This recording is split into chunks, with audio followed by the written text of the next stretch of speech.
Membre de la famille du Canadien. Et tout y part, de la passion du tricot pour Jacques Plante au Rocket avec qui il travaillait. Évidemment, c'est un gros nom pour nous autres, pour la cote d'écoute, va de soi. Hein? Sauf que le Rocket ne suivait pas les activités tellement de près et que bien souvent, je devais le dépanner. Mais pour moi, ça a été un lien extraordinaire. Et le naturel de Lionel Duval m'a toujours impressionné. Il a été aimé par tous les joueurs lorsqu'on parlait de Lionel. Lionel était un copain, mais jamais méchant. Et il n'y a jamais un athlète qui voulait faire des méchancetés à Lionel Duval. S'il y a une constance dans ce livre, c'est la franchise. Pas de détour pour Lionel, qui critique sans gêne certaines décisions du Canadien, de Radio-Canada ou certains confrères anglophones. C'était bonjour, bonjour, même pas bonjour, have a nice day. Et j'ai vu des types travailler ici pendant des années qui n'ont jamais dit une phrase en français. Guy, merci beaucoup de ta visite. Tout le monde se rappelle de Linel. Le personnage est attachant et pas question de retour. Il préfère de loin son époque. Ne serait-ce que la camaraderie qui existait et le calibre de jeu qu'il y avait. Ici Lionel Duval qui vous dit bonsoir du Forum de Montréal. Diane Sauvé, Radio-Canada, Montréal. Que de beaux souvenirs. La compétition est féroce entre les équipes de la Ligue nationale. Un match de baseball. À votre place. Ces fibres étoilées sont si puissantes qu'elles absorbent un œuf entier même avec la coquille. L'étonnante Star Mop élimine même les marques de souliers. Essayez ça avec votre vieille vadrouille éponge. Et la triple action des fibres étoilées nettoie même les vitres sans bavure. C'est garanti. La Star Mop est même chargée de statique. Ne confondez pas la Star Mop avec d'autres vadrouilles à tampons jetables. Conservez votre argent.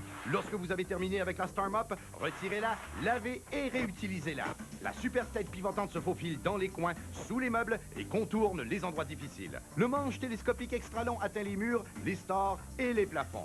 Mais attendez, voici le tout nouveau chiffon à triple action Star Fiber. La façon la plus rapide, sécuritaire et facile de nettoyer toute surface sans produits chimiques. Le chiffon Star Fiber absorbe les liquides, les aliments et même se dégâts d'un seul coup. Il enlève facilement pâte à dents, rouge à lèvres, même la cire de n'importe quelle surface. Il nettoie évier, poêle et miroir. Utilisez-le pour polir les meubles, les cabinets et les tables. Utilisez le chiffon Star Fiber pour le bain et les portes de douche. Faites reluire et briller vos accessoires de cuisine et salle de bain comme du neuf. Ça, c'est la propreté Star Fiber. Mais attendez, ce n'est pas tout. Voici le gant Star Fiber. Il s'ajuste au contour de votre main pour vous permettre de nettoyer les endroits difficiles comme les mini-stores ou l'intérieur de l'auto. C'est fantastique pour polir le cristal, le chrome et les bijoux. En se servant de bactéries simulées sous une lumière à ultraviolet, les produits de nettoyage populaires ne font qu'étendre les bactéries. Le Star Fiber élimine facilement la compétition. Les tests en laboratoire démontrent que les fibres étoilées éliminent 99% des germes et bactéries d'un seul coup. Ce matériel étonnant de fibres étoilées durera des années. Après avoir nettoyé et épousseté toute la maison, lavez-le et réutilisez-le. Vous pouvez obtenir le système Star Fiber complet pour un seul paiement facile de 49,95 $. Vous recevrez l'incomparable Star Mop à triple action et l'étonnant chiffon Star Fiber. Vous recevrez aussi le gant moulant Star Fiber avec notre livret d'instructions rempli de petits conseils utiles et simples pour économiser temps et argent. Mais attendez, comme bonus spécial, si vous commandez d'ici les 15 prochaines minutes, vous recevrez en plus de votre Star Mop un second tampon pour votre vadrouille. C'est comme recevoir une deuxième vadrouille gratuitement. Vous recevrez aussi un second chiffon et un deuxième gant Star Fiber. Ne manquez pas cette offre incroyable. Cet ensemble de 7 pièces comprend l'incomparable Star Mop ainsi qu'un tampon additionnel Star Fiber. Vous recevrez aussi un chiffon Star Fiber. Lorsqu'il sera adopté au Conseil général de novembre, deviendra l'alternative que les libéraux proposeront aux Québécois lors des prochaines élections générales. Jean Charest a même précisé qu'un gouvernement libéral compte réaliser ces ententes au cours d'un premier mandat. Dominique Poirier, Radio-Canada, Québec. Les propriétaires de la boutique La Lionne et le Morse devront payer les 500 $ auxquels ils avaient été condamnés pour avoir enfreint la loi Québec. La Société Saint-Jean-Baptiste de Montréal avait déposé une requête le jour même de la décision rendue le 20 octobre 1999 en faveur des propriétaires. Leur enseigne en français et en anglais comporte des caractères de la même taille, ce qui est contraire à la loi où le français doit prédominer. Kelly Ellard porte sa cause en appel, sa condamnation pour le meurtre non prémédité de Rena Burke en novembre 1997. Rena Burke a été battue par 8 adolescents puis noyée sous ce pont près de Victoria, en Colombie-Britannique. mais n'ont toujours pas trouvé d'explication.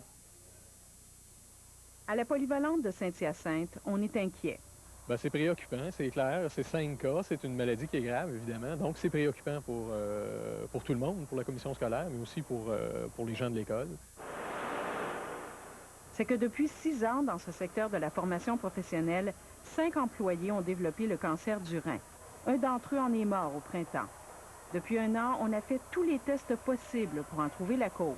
Donc, par exemple, des analyses de sol, analyse des matériaux de construction, analyse de l'air. La santé publique de la Montérégie fait enquête. Le cancer du rein est rare. Il se développe surtout chez les fumeurs et dans les cas d'obésité. Mais 5 cas dans le même groupe, c'est encore plus rare.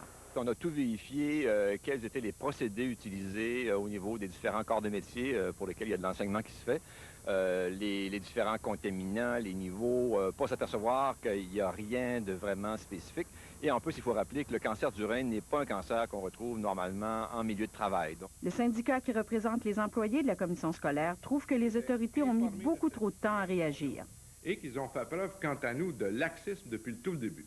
Quant aux élèves de la formation professionnelle, ils ont eu droit à une séance d'information de la direction. C'est plus les métaux, là, comme le plomb, le mercure, puis ces choses-là. Juste les gens les machinistes, là, les autres sont plus affectés, là, sont directement avec les métaux. Il y a toujours eu des problèmes d'air, genre, à l'école-ci. C'est sûr que c'est inquiétant un peu. Le rapport d'enquête de la santé publique doit être remis à la mi-novembre. Mais pour l'instant, on n'a rien décelé qui permet d'expliquer ces cas de cancer. Louise Baudouin, Radio-Canada, à Saint-Hyacinthe. Toutes les lèvres aujourd'hui, est-ce le début d'un long hiver? La neige a surpris les Albertains cette semaine. À Edmonton, il est tombé environ 15 cm de neige dans les 2 derniers jours. Et surprise, les Calgaréens ont connu leur première bordée de neige ce matin. Eux qui, l'an passé, ont reçu leur première tempête en mars. Un tapis blanc qui a fait le bonheur des uns. J'aime ça la neige, j'aime ça des bonhommes de neige. Et le malheur des autres. J'ai vraiment peur de conduire avec la neige. Ces précipitations hâtives présagent-elles d'un hiver enneigé? Pour l'hiver en Alberta, on prévoit du temps plus chaud que la normale et aussi plus sec que la normale dans la région. Des prévisions qui ne font pas l'affaire des agriculteurs. Comme les 2 derniers hivers ont été très secs. Le temps nous dira qui, de la nature ou de la science, aura raison. Marie-Claude Guy, Radio-Canada, Edmonton. À Québec, on le surnomme l'apôtre de Saint-Roch ou le CLSC ambulant. Gilles Kegel, c'est cet infirmier de rue qui prend soin des malades, des démunis ou des toxicomanes de la basse-ville depuis 15 ans. Eh bien, l'Association des médecins psychiatres du Québec lui décerne le prix d'humanisme 2001. Un prix qui a été voté à l'unanimité par l'Association des médecins psychiatres du Québec. Parce qu'en cette période où les lits se font rares dans les hôpitaux, Gilles Kegel est une vraie lumière pour les malades. On va toujours avoir besoin de bénévoles qui donnent l'exemple aux autres. Alors, je pense que pour nous, c'est un modèle pour la société en général. Gilles Kegel n'en est pas à son premier prix. Il a même reçu l'Ordre du Canada. Mais pour la première fois, son travail est vraiment reconnu par ses pairs. Ce prix-là, il est grand pour moi. Il est grand. C'est le plus important? C'est probablement celui qui me touche le plus dans tous les cas. En 1986, Gilles Kegel se cherche. Il pense même au suicide. C'est alors qu'il parle avec Mère Teresa, une rencontre qui allait paver la voie à sa vocation d'infirmier de rue. 15 ans plus tard, il est l'ami de tous dans Saint-Roch et il est devenu presque indispensable pour ses 2400 patients. Lui, il saute sur son bicycle à n'importe quelle heure de la nuit, je le connais, moi. Et lui, il dit pas que j'ai pas le temps ou ça me le dit pas, hein. Lui, ça, il dit tout le temps. Il donne de l'argent, fait l'épicerie, promène même le chien. Et à chaque semaine, lui et son équipe font jusqu'à 800 visites à domicile. C'est tout pour moi. C'est lui qui m'empêche d'aller dans un foyer. Et puis, il a soin de moi, c'est garanti. Mon salaire, c'est la satisfaction de réaliser mon travail tel que je le fais, tel que je l'ai toujours souhaité. Mais aussi, mon salaire vient des patients qui sont satisfaits, des gens qui me saluent sur la rue. Aujourd'hui, Gilles Kegel, c'est aussi une fondation, une maison d'aide et 76 bénévoles. Il aura 60 ans et travaille 7 jours sur 7, 16 heures par jour. Mais ce n'est pas l'âge qui l'arrêtera. tant que le bon Dieu va me donner mes deux jambes pour continuer à circuler, je vais continuer. Jean-Sébastien Cloutier, Radio-Canada, Québec. Et puis, l'Aquarium de Vancouver accueille une... Vaisselle, objets décoratifs, petits meubles d'appoint.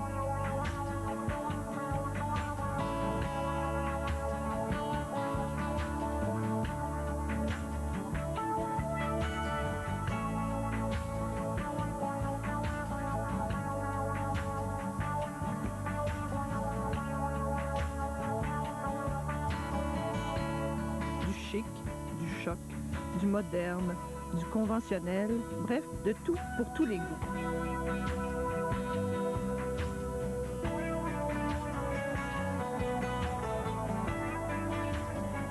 En tout cas, si quelqu'un cherche une place pour me faire un cadeau,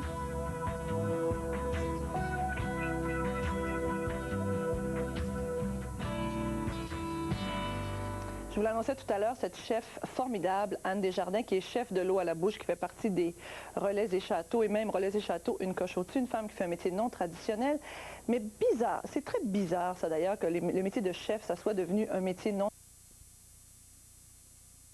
Comme ça, avec mon conjoint Pierre-Audette, pourquoi qu'on n'ouvre pas une petite auberge, un restaurant à la campagne?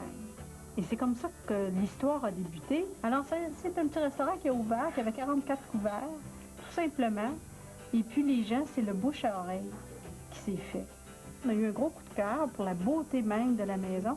Puis aussi, on a tout de suite vu qu'on pouvait habiter le haut de la maison et transformer le bas en restaurant. Habiter en haut d'un restaurant, finalement, moi, je crois que c'est... Parfois, les gens vont me dire, ben, une femme chef, qu'est-ce que c'est? Comment se fait-il? Il y a peu de femmes chefs dans le métier, toutes ces choses-là. Chaque fois, je réponds un peu ça. Je me considère privilégiée d'avoir habité en haut de mon restaurant. Peut-être sur le coup, je n'ai pas vraiment réalisé à quel point c'était utile dans ma vie à moi, professionnelle, mais aussi de femme, de mère qui avait le goût de se réaliser à tous les niveaux, d'habiter l'endroit finalement où on travaille. Alors moi, j'ai jamais rêvé ça. Je pensais pas, comme je vous dis, que mon fils un jour désirerait travailler avec moi en cuisine. Et puis là, ben c'est ça, quand j'ai vu qu'il voulait, je me suis dit, ben, peut-être que finalement, au Québec, on va être capable de réaliser des choses comme ça. Peut-être que, oui, on va être capable de donner le goût des beaux produits, du travail bien fait. Parce que c'est un peu particulier comme métier. Cuisinier, c'est un métier que tu recommences tous les jours. Dans le fond, il y a un côté très quotidien. Puis en même temps, c'est un métier plein de curiosité. Parce que tu apprends, parce qu'aujourd'hui, la cuisine ne se fait plus comme avant. Et aussi parce que chaque client est nouveau. Chaque client, c'est un nouveau client à qui il faut renouveler la joie, le plaisir de le faire. Et puis c'est là l'espèce de défi en dedans du cuisinier, de bien faire ce qu'il a à faire tous les jours. Je dirais qu'à 80 %, les jeunes femmes ont un naturel pour bien organiser l'espace d'une assiette, harmoniser les couleurs, tout ça. Par contre, le savoir-faire, travailler sur le couteau, le désossage, ajuster le goût, ça, non. Ça, je dirais pas. Je dirais que ça, c'est assez égal. Il y a des gens qui ont un naturel dans ça, et puis le nombre de papilles dans la bouche varie passablement. Mais c'est pas par le sexe que ça varie. J'adore ce que je fais, j'adore mon métier. Je suis vraiment toujours très, très impliquée avec les gens de mon milieu. Moi, je trouve ça très important aussi, les contacts avec les producteurs, avec les fermiers, trouver le bon produit, parce que les cuisiniers, on est peu de choses si finalement on n'a pas le beau produit à offrir à nos clients. J'adore ça, faire les nouvelles recettes, mettre au point. J'aime bien un coup de feu. J'aime bien ça encore, là, les coups de feu. Je pense qu'un cuisinier aime ce moment un peu magique de avant que les clients arrivent, tout est en place, tout est prêt, tout. Je m'émerveille encore à chaque saison.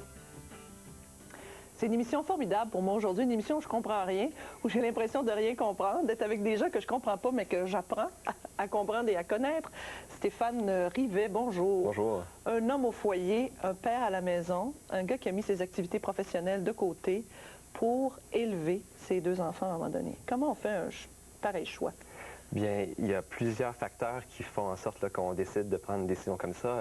C'est arrivé après la naissance de notre deuxième enfant. J'ai un garçon qui a 7 ans aujourd'hui. Il faut dire que tu as 35 ans, là. Déjà, ça va te situer dans une génération, oui. Oui, c'est la génération. Enfin, on pense que c'est la génération où les hommes vont s'impliquer un peu plus à la maison, qui seront plus présents, qui vont décider peut-être de mettre la carrière de côté pour un moment pour s'occuper de la famille. C'est pas toujours le cas, mais moi, en tout cas, il y a plusieurs facteurs qui ont fait en sorte qu'on est arrivé à prendre cette décision-là, moi et ma copine, parce que c'est comme une décision d'équipe, si on veut. Oui, parce que, l'un ne va pas sans l'autre dans ce cas-là. Et il y a eu 2 enfants à la garderie, ça coûte 1 000 $ par mois. Déjà, ça, c'est un facteur qui... L'argument économique. L'argument économique. Et il faut dire aussi que pour le premier enfant, moi, comme je travaille en télévision, c'est des horaires variables, j'étais souvent à la maison et j'adorais ça. J'aimais ça être à la maison, m'occuper. Qu'est-ce que tu aimais là-dedans? Tu dis, j'adorais être à la maison. Ben, voir un gars en plus qui travaillait en télévision, là, on sait ce que c'est travailler en télévision, l'animation, tout ce qui se passe dans une journée, l'effervescence, tout ça. Bien, voir son enfant grandir, s'amuser avec lui, le voir sourire, s'occuper de lui, le faire grandir, le stimuler, je veux dire, c'est des choses fantastiques. Je veux dire, quand on met un enfant au monde, je pense que c'est pour ça. C'est un engagement pour la vie. On veut que ces enfants-là se développent et qu'il y ait les meilleurs outils pour grandir. Mais dans quelle sorte de famille tu as été élevé pour arriver à ça? Parce que moi, je t'écoute, je suis un peu touchée. Un gars qui dit voir son enfant grandir, le regarder sourire, c'est des discours. Peut-être que les hommes ont toujours été comme ça puis ils ne l'ont pas exprimé, mais c'est un discours relativement neuf. De voir un homme s'intéresser à tout cet aspect relationnel et affectif. Bien, il y a ma mère qui, très tôt, nous a impliqués, moi et ma sœur, dans les activités domestiques. Ça veut dire que moi aussi, je faisais un peu de ménage, je m'occupais de la vaisselle. On avait tous nos petits créneaux. Puis, donc déjà là, puis ma mère nous a toujours dit que les garçons et les filles, c'est pareil. Moi, j'ai toujours grandi en disant qu'un garçon et une fille, c'est pareil. Je n'ai jamais fait de discrimination. Puis ta blonde, qu'est-ce qu'elle pensait de ça, elle? Un garçon et une fille, c'est pareil? Non, on s'entend que c'est pas pareil, mais je pense que... Dans cet esprit-là, là. Mais je pense qu'elle est contente d'être tombée sur un gars comme moi qui s'implique autant, puis qui fait sa part à tous les niveaux. Là. Mais tu dis qu'il fait sa part à tous les niveaux. Puis là, ça nous renvoie au rôle traditionnel. Oui. Parce que le rôle traditionnel de l'homme, faire sa part, c'est être un pourvoyeur. Oui. C'est un rôle auquel tu as renoncé, à quelque part, pendant un certain temps.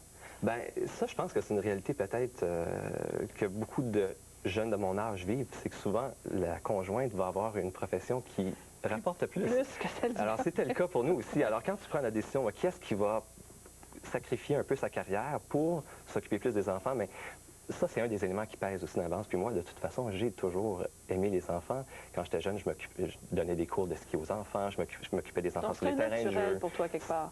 C'est un naturel, je pense. Puis pour ta blonde, est-ce que c'est un naturel, ça, d'elle, de ne pas rester à la maison, pas s'occuper des enfants, puis dire, moi, je vais gagner la vie, puis je suis plus, je sais pas. Non, je pense que ma copine, c'est pas une carriériste. Je pense qu'elle aussi aime beaucoup être à la maison, s'occuper des enfants. Je pense qu'avec le temps, on a réussi à se partager les tâches, puis elle s'implique autant que moi dans l'éducation des enfants, à ses heures. Un des grands griefs des femmes qui restent à la maison, elles vont se dire, par exemple, ouf, j'aime bien ça, m'occuper des enfants, les voir grandir, tout ce que tu dis, mais en même temps, des conversations d'enfants, être là-dedans toute la journée, pas rencontrer d'adultes, pas avoir de conversations avec des adultes, je trouve ça difficile. Pour un gars, peut-être à tort, je suis peut-être pleine de préjugés, ça doit être encore plus difficile d'être dans le gnagnan, le beau gnagnan, tant que tu veux, mais des enfants, des petits repas, des petites conversations d'enfants, des émerveillements d'enfants. À un moment donné, tu dois dire, coudonc, je peux-tu avoir une conversation? Bien, j'imagine que, comme pour les couples plus traditionnels, quand le mari arrive à la maison, des fois, puis la femme en a ras-le-bol, ben, elle dit, bon, là, c'est à ton tour, prends l'enfant, puis toi-en. Mais il y a des soirs, moi aussi, ça m'arrivait, je disais, bon, là, j'en peux plus. Puis j'allais faire des activités. Mais c'est pas vrai aussi qu'il y a juste du gnagnan dans la journée parce que le jour, on va au terrain de jeu, puis il y a d'autres parents, il y a d'autres mères qui sont là avec leurs enfants, puis il n'y a pas beaucoup de pères. Puis ben, on a des discussions qui tournent autour de la famille et de nos enfants. C'est le sujet qui revient le plus souvent, mais il y a quand même moyen de rencontrer des adultes. Dans la perception des autres, on peut s'en foutre de la perception des autres, mais comment ça a été reçu dans ton milieu, par exemple? Toi, tu restes à la maison, puis ta blonde travaille. Comment? Est-ce que tu as vécu des préjugés? Est-ce que vous avez vécu des gens qui ont... Bien, aucun, je dirais. Au travail, ça a bien passé, même que c'était bien vu. Mais c'est un milieu qui est un peu plus ouvert d'esprit que d'autres, on peut le dire? Oui, sûrement. Oui, ça doit aider beaucoup. Auprès de mes amis, ça n'a jamais été... ça n'a jamais été un problème. La seule personne qui m'a dit tu sacrifies ta carrière, c'est ma mère. Étonnamment, c'est elle qui m'a amené c'est intéressant. à jouer ce rôle-là de façon aussi active, mais c'est elle qui me questionnait, mais je pense qu'elle a compris pourquoi je le faisais. Dans ta génération, en fait, tu dis, on est la génération qui devrait, mais il y en a pas, est-ce qu'il n'y en a pas beaucoup de gars, est-ce qu'il y en a beaucoup de gars de ton âge qui ont fait ce choix-là? Mais moi, j'en connais pas beaucoup. Mais je pense que si on discute avec les gens autour de nous, on connaît tous quelqu'un qui le fait. Ça doit changer. J'espère que ça va changer parce que je pense que les hommes se privent de quelque chose d'important. C'est vraiment agréable. Si on parle de nouveau père, on parle aussi de redéfinition de la virilité. Qu'est-ce que c'est un homme pour toi? Au niveau de la c'est une grande question. Ben oui, tu sais, un homme, avant, on disait c'est fort, c'est courageux, ça gagne la vie, ça protège sa famille. Ben, c'est toujours pareil, hein. Je pense que l'homme est toujours fort, malgré qu'il est à la maison, est toujours... l'aspect protecteur, en fait, tu le vis différemment. Oui, ben, je le vis quand même. C'est quand même... Ma copine aime ça quand je suis auprès d'elle, puis que je la prends dans mes bras. Il n'y a pas de différence. Comme le concept de l'homme rose, moi, c'est quelque chose qui me fascine. Ça n'a rien à voir. Ah non, non, c'est ça. Mais on pourrait imaginer ça facilement, dire un gars qui reste à la maison, c'est un homme rose. Non, non, pas du tout. C'est ça. Moi, je me sens viril. Et puis, pourtant, j'adore cuisiner. Puis, ça n'a rien à voir, je trouve. Ça veut dire que les mentalités changent tranquillement? Je pense que oui. Puis ta blonde, est-ce que tu penses qu'elle va trouver ça, elle va faire ça très longtemps encore? Ou ça va... Je sais que tu es retournée sur le marché du travail aussi, là, mais si elle te disait, par exemple, ben moi, là, je veux rester à la maison pour un bout, comment tu réagirais à ça? Ben moi, je n'aurais pas de problème. Je pense que ça a envie aussi de jouer un rôle plus actif. Quoi qu'elle en joue un très actif, là, c'est pas... Mais là, les enfants sont à l'école, hein, aussi. C'est pour ça aussi que moi, je travaille à temps plein.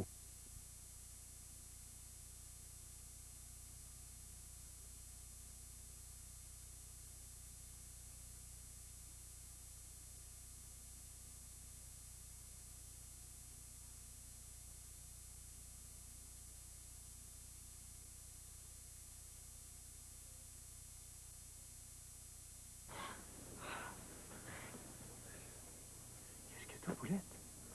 J'ai fait un cauchemar terrible. Oh, c'est épouvantable. J'ai rêvé que tu m'avais abandonné pour Pauline. Jupiter. Et moi, sais-tu à quoi j'ai rêvé? Non. Que j'étais transformé en femme. Oh mon Dieu. Dis-moi qu'on va rester comme on est tous les deux. Oui, Paulette, là, oui. Oh.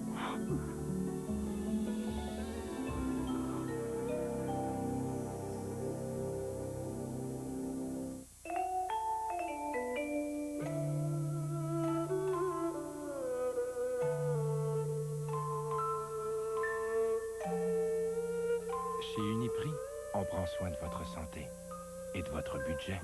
Cette semaine chez Uniprix, essuie-tout Option Plus 69 cents. Détergent lave-vaisselle Hall 2,49 et obtenez 2 boîtes de céréales Kellogg's pour 3,99. Uniprix, pour un budget en santé.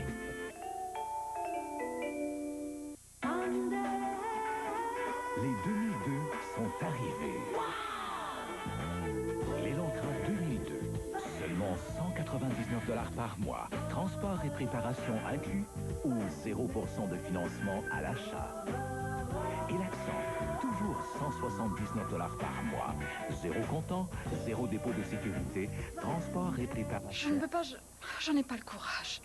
Qu'est-ce que tu veux? Tu viens ou quoi? Je viendrai te voir aussi souvent que je le pourrai. D'accord? Ah! Je t'aime, oui. Je t'aime aussi. Mais arrête ça, bon sang. Je t'ai dit que j'arrivais.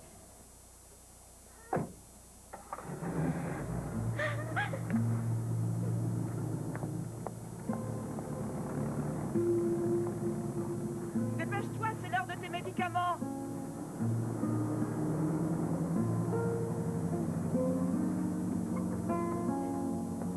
Ah! Winnie! Madame Spencer, c'est encore Winifred. Arrête-toi! Où tu vas comme ça?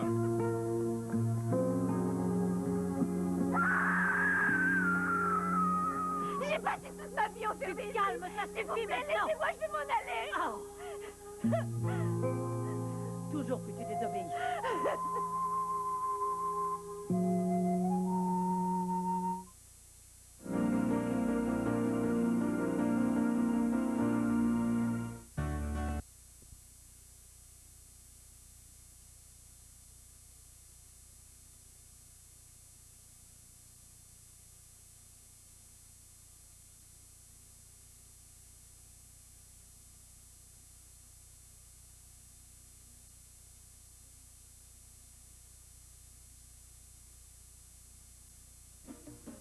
madame, belle avance.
Cette savoureuse émission vous a été présentée par les producteurs de dindons du Québec. Vous êtes pressés? Le dindon en escalope, en lanière, en filet, c'est parfait.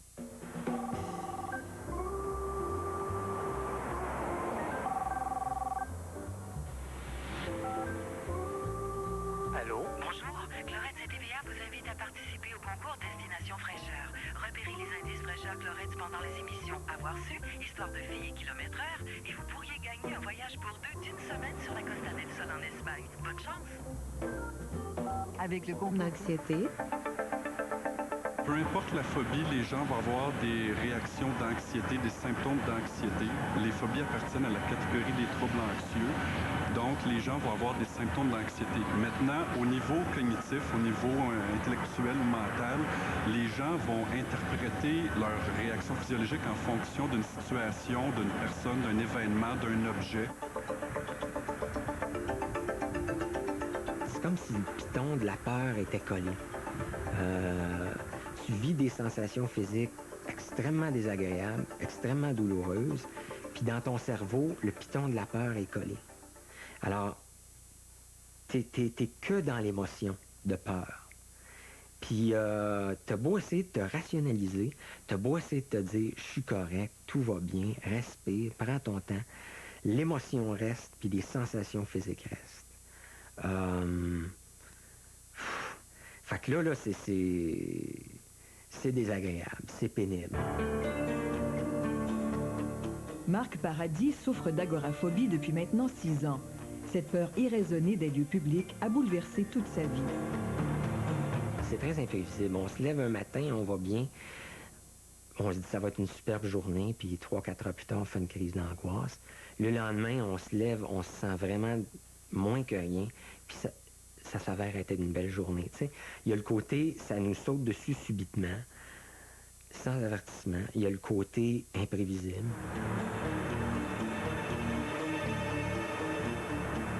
Les statistiques démontrent qu'il y a un gros pourcentage de la population, là, je ne m'aventurerai pas à donner des chiffres, mais qui vivent au moins une fois par année une attaque de panique ou une situation de phobie. Mais il y a à peu près seulement 10% de ces gens-là qui vont développer le problème. C'est-à-dire le problème va devenir chronique ou va rester, va demeurer.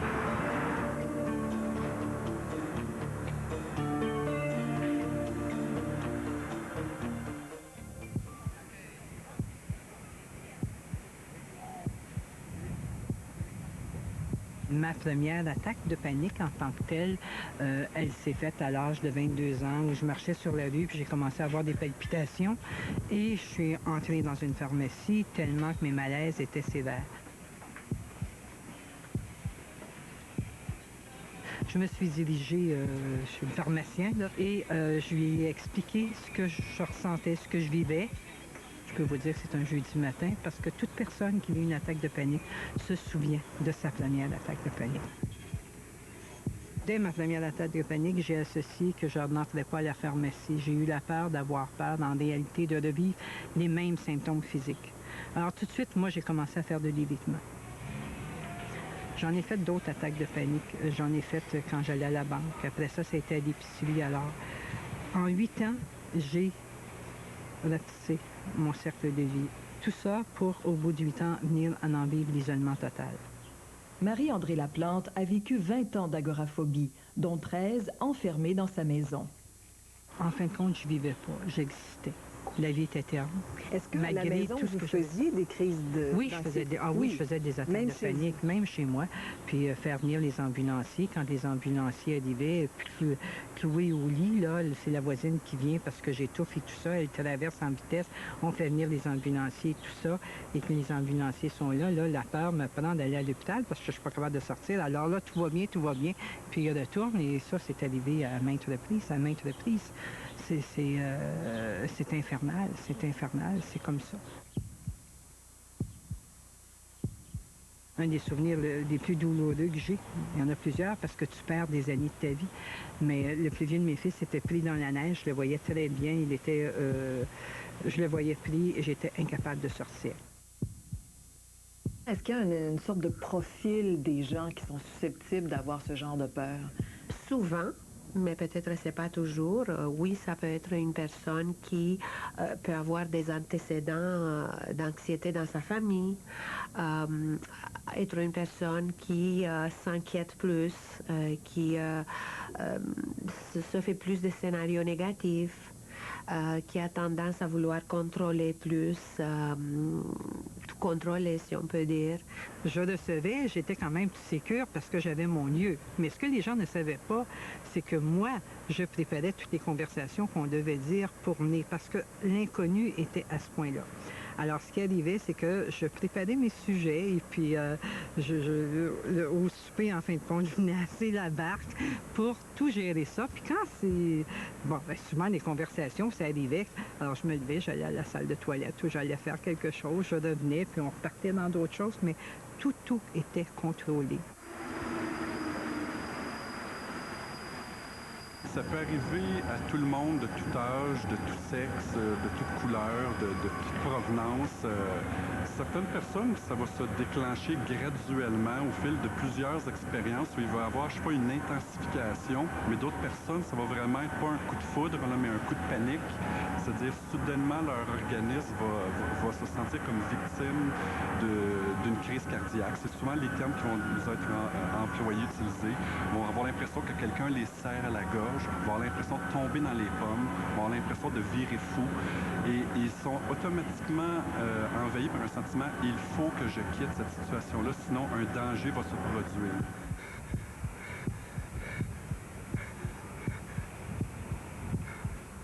On trouve toutes sortes de moyens de le cacher. On trouve toutes sortes de moyens de ne pas le dire. Quand on est obligé de quitter un lieu parce que c'est l'angoisse, on trouve toutes sortes d'excuses.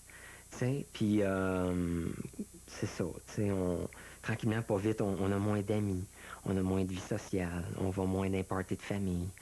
On sort moins, fait qu'on est moins vu.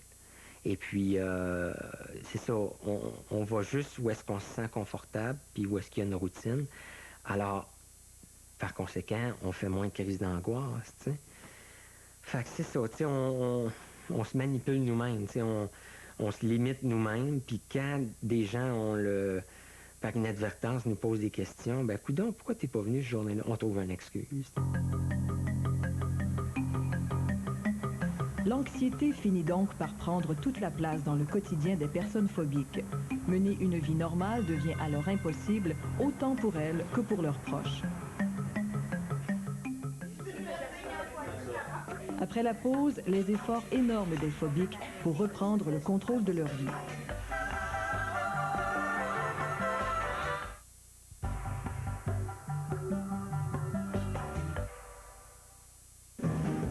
Le dimanche, c'est la journée des enfants.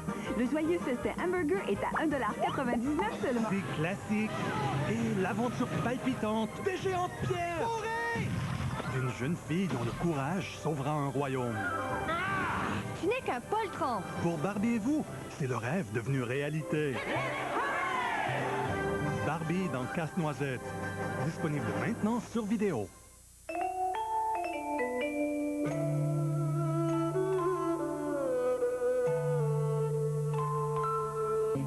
Imaginez un nettoyage exceptionnel, tout en douceur. Whirlpool présente les laveuses Calypso Wash Motion et Duet aux capacités colossales. Achetez l'une de ces deux laveuses et recevez un approvisionnement en taille pour 6 mois. Où pouvez-vous en apprendre davantage sur la vente anniversaire de Whirlpool? Venez chez Corbeil, les spécialistes de l'électroménager.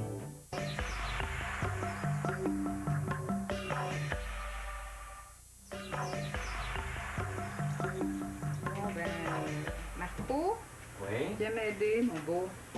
Marc et Lynn se sont connus il y a bientôt 13 ans. Prends les verres, je vais apporter les tâches. Les 5-6 premières années de vie de couple, il n'y a jamais eu rien qui laissait prévoir ce qui allait se passer. Rien. Ça allait bien, c'était quelqu'un... il s'est retrouvé dans des situations difficiles, il arrivait à négocier avec tout. Marc était toujours égal, toujours en contrôle, toujours souriant. Humeur égale, c'est ça. Et puis moi qui étais plutôt up and down, j'avais besoin de quelqu'un comme ça. Et au moment de la première crise, oui. Qu'est-ce que vous avez pensé? Aïe, aïe, aïe. Ben là, ça s'écroulait. C'était le garçon... je l'ai vu tellement... Moi, j'avais jamais vu Marc pleurer. Je l'avais jamais vu paniquer. Et puis là, j'ai vu des pleurs, j'ai vu de la panique, j'ai vu du doute. J'ai vu un homme se recroqueviller. À un moment donné, il y a eu des petits symptômes, tout ça, il y a eu des crises. Ça, c'est un élément intéressant. À un moment donné, son monde se réduisait, son espace se réduisait. Ici, on a ce qu'on appelle la petite chambre. Puis dans des moments de crise, il pouvait rester dans la petite chambre et ne pas en sortir. Quand il sentait qu'il n'allait pas bien, il retournait là. J'ai dû aussi me poser la question si j'allais aussi continuer à vivre avec cet homme-là. Il faut faire des deuils, hein? Il faut faire le deuil d'une vie rêvée, d'une vie de couple que moi j'avais rêvée. C'était pas ça. T'sais, après 5 ans, on est un couple plutôt solide. On a passé par les crises du début. Moi, j'ai un enfant, il y a eu la reconstitution, il y a eu plein de trucs par lesquels on est passé, puis ça allait bien. Ça fait que là, on se dit, bon, ça va aller de mieux en mieux. Puis là, on ne sait jamais ce qui nous pend au bout du nez. Puis il y a eu ce crash-là. Pour moi, c'était vraiment là, un crash. Fait que là, c'est, oh mon Dieu, mais qu'est-ce qu'on va devenir? Qu'est-ce que notre couple va devenir? On va laisser J'aille couper des citrons. Une vie de couple, là, c'est pas juste d'être dans la cuisine et se tenir par les mains et se regarder dans les yeux. Là, c'est la vie sociale, c'est le cinéma, c'est les restos, c'est les voyages, c'est l'aventure, c'est de partir comme ça sans avoir prévu les choses. Tout ce qu'on ne peut pas faire encore, c'est le deuil qu'on doit faire de ça. Ça fait que ça, je trouve ça difficile. Parce que je me souviens même, j'avais un copain qui m'avait dit, Lynn, t'es encore jeune, tu peux refaire ta vie. C'est catastrophique de penser à ça. Fait que là, on est un peu tiraillés. Ça fait qu'à ce moment-là, j'ai décidé que j'allais le soutenir. Mais c'était à condition que lui, il fasse quelque chose aussi. On n'allait pas, là, il n'allait pas s'apitoyer sur son sort. Ma copine m'a montré le dépliant d'un groupe d'entraide qui s'appelle Phobie Zéro, tu sais. Puis elle m'a dit, peut-être ce serait le temps, là, peut-être que ça t'aiderait, tu sais, ça serait comme un plus, tu sais.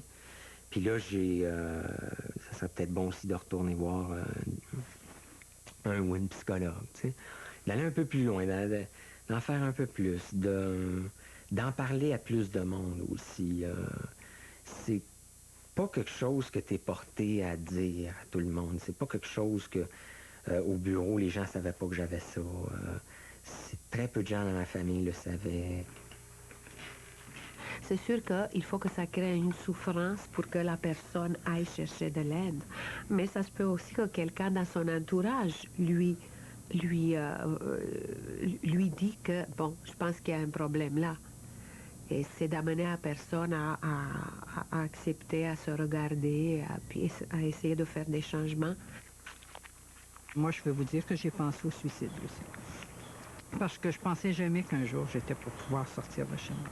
C'est finalement avec l'aide d'une amie que Marie-André Laplante a réussi à briser 20 ans d'isolement. Tout doucement, elle a commencé à apprivoiser le monde autour d'elle. C'était, si on veut, je peux dire me brouiller, là, je me suis accrochée à elle comme... avant ça, c'était la médication, d'accord? Et puis, j'ai brisé le mur du silence. Je lui ai dit ce que je vivais, ce que je ressentais, que je ne sortais pas sur la galerie, tout ça. Et elle m'a dit, si tu veux, on va commencer à le faire ensemble. Alors, on a commencé à le faire ensemble. Vous êtes sortis sur le balcon? Sur le balcon, point. Ça faisait combien de temps que vous n'étiez pas allé sur le balcon? essayer de voir des choses. Premièrement, je suis sortie, mais je ne réalisais pas que je sortais puis je rentrais comme ça. Ça faisait au moins 13 ans que je n'avais pas sorti de chez moi. Après avoir réussi à vaincre son agoraphobie, Marie-André a décidé, il y a 10 ans, de venir en aide aux personnes qui souffraient d'anxiété. Elle a donc fondé Phobie Zéro, un organisme qui offre plusieurs services, dont une ligne d'écoute, un site Internet, ainsi que des groupes d'entraide pour les phobiques et leurs proches. Lors de notre visite, tous les participants avaient librement accepté de mettre de côté la sacro-sainte confidentialité de ce type de réunion pour nous aider à mieux comprendre le cauchemar qu'ils vivent au quotidien. Nous, ça n'a pas d'importance si la personne a peur du pont, si elle a peur de l'éloignement, si elle a peur d'une souris, du tonnerre ou des éclairs. Intérieurement, on vit tous la même chose. On anticipe, on ne vit pas son moment présent. On a toujours des scénarios en tête, on a des symptômes physiques. Alors à ce moment-là, si tu as ça, la cause n'a aucune espèce d'importance. Bonsoir tout le monde, mon nom est Huguette. Il me fait plaisir de vous souhaiter la bienvenue à une soirée de Phobie Zéro. Nous ne sommes pas... Moi, je suis agoraphobe, phobie sociale. Quand je rentrais à Phobie Zéro, il faut dire vraiment que j'étais à l'isolement. Ça me prenait tout le temps quelqu'un avec moi. C'est quasiment collé. Je ne pouvais pas être vraiment tout seul. J'étais pas capable du tout. Puis là, je peux dire qu'à cette heure, ben, je fais à peu près pas mal de 60% de ce que je veux faire. J'ai cheminé énormément. Aujourd'hui, on peut commencer à sortir parce qu'on était 12 ans sans sortir, pas aller au restaurant, pas aller au théâtre, rien faire. Même si je dis à Mario, viens, on va aller manger au restaurant. Il dit non, fais-le venir. À un moment donné, on aime ça, aller s'asseoir au restaurant, manger, être servi, ces choses-là. C'est impossible. Aujourd'hui, mais là, on commence depuis 1 an, là, on commence à vivre ces choses-là. On a peur du jugement, on a peur de ne pas être accepté, puis on se dit, bien, je suis pas normal, je suis pas comme les autres. Mais par contre, quand on rentre dans le groupe, c'est là qu'on s'aperçoit que, oui, les gens vivent la même chose que nous. Différemment, mais la souffrance est là. Moi, j'allais avec Monique, c'est moi qui faisais le chauffeur. Je le prenais à la maison, je le menais chez le médecin. Là, j'attendais dans la salle d'attente. Puis je la reprenais, puis je la ramenais à la maison. Alors, j'avais jamais de réponse à mes questions. Comme à chaque rencontre, on va débuter en faisant des respirations et ce soir, on a demandé à Fernand de venir nous faire les respirations. Nous allons nous prendre 3 bonnes respirations ensemble. Tout d'abord, asseyez-vous confortablement. Quand je suis rentrée la première fois à Phobie Zéro, je suis rentrée en pleurant parce que je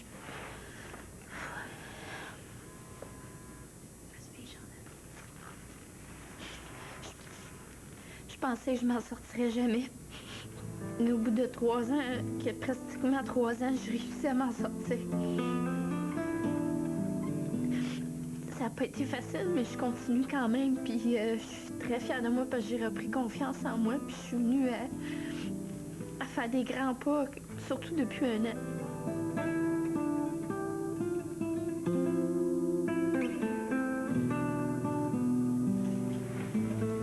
Bonsoir, je m'appelle Antonella. Pour ceux qui ne me connaissent pas, je souffre de l'anxiété en général, mais surtout avec l'agoraphobie.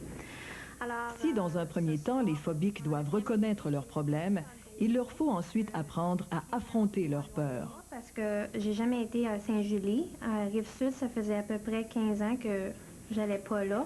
Donc pour moi, quand même, c'était un gros défi. Alors, Ce que l'on appelle le processus de désensibilisation est une étape cruciale dans le traitement de la phobie, qu'elle soit simple ou sociale. Cette exposition à un danger que l'on croit réel est nécessaire. 2, peut-être même 1,5. Mais quand même, j'avais un corps qui me battait. Je courais dans ses bras. J'avais les mains.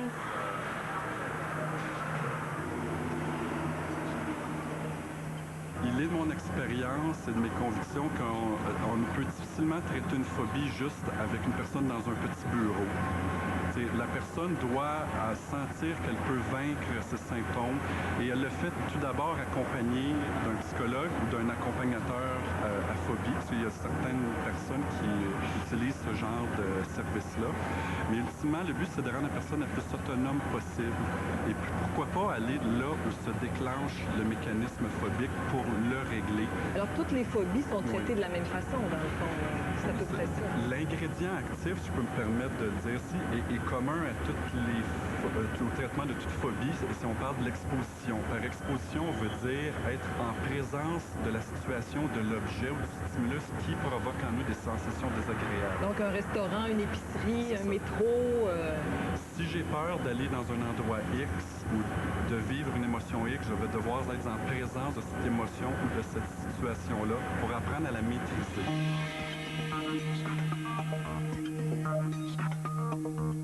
Quand tu mets la main là, sur un rond de poil là, rouge, là, ta main s'enlève, j'ai mal, dans mon cerveau s'imprègne la douleur, puis s'imprègne très, très, très fortement l'idée qu'il ne faut plus jamais que tu touches là.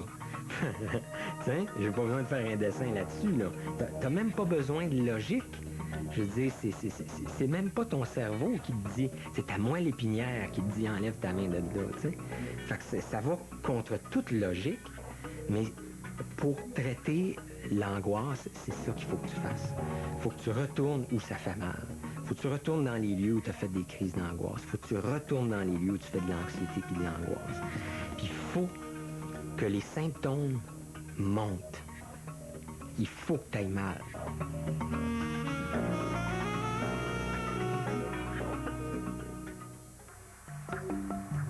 Après la pause à jeux de société, nous verrons à quel point la désensibilisation est une étape difficile, mais essentielle.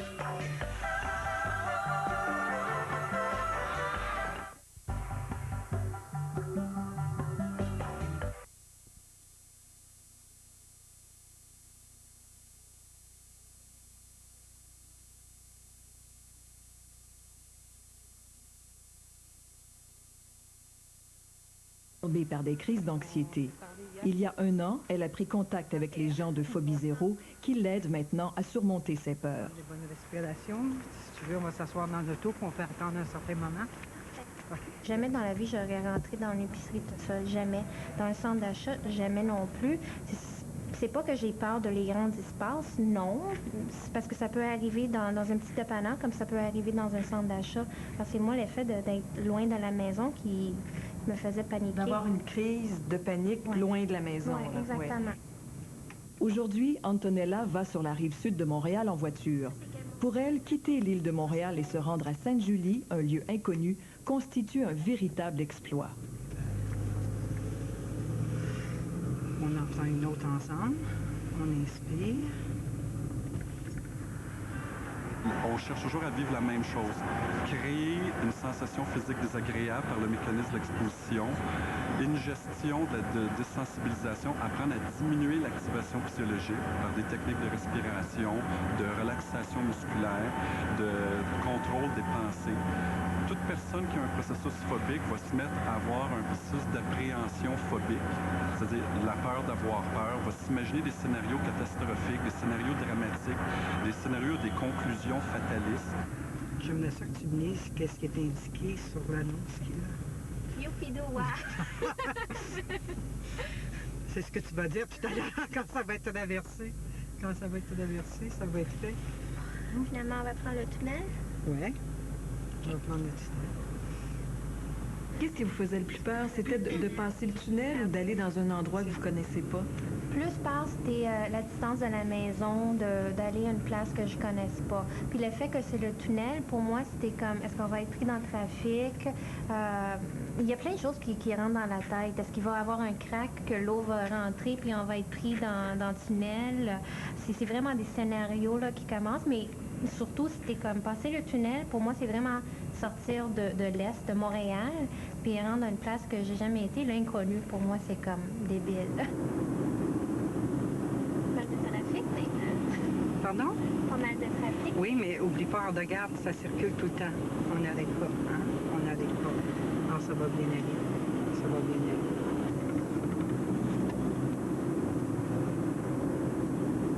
Il y a des travaux à 3 km, OK?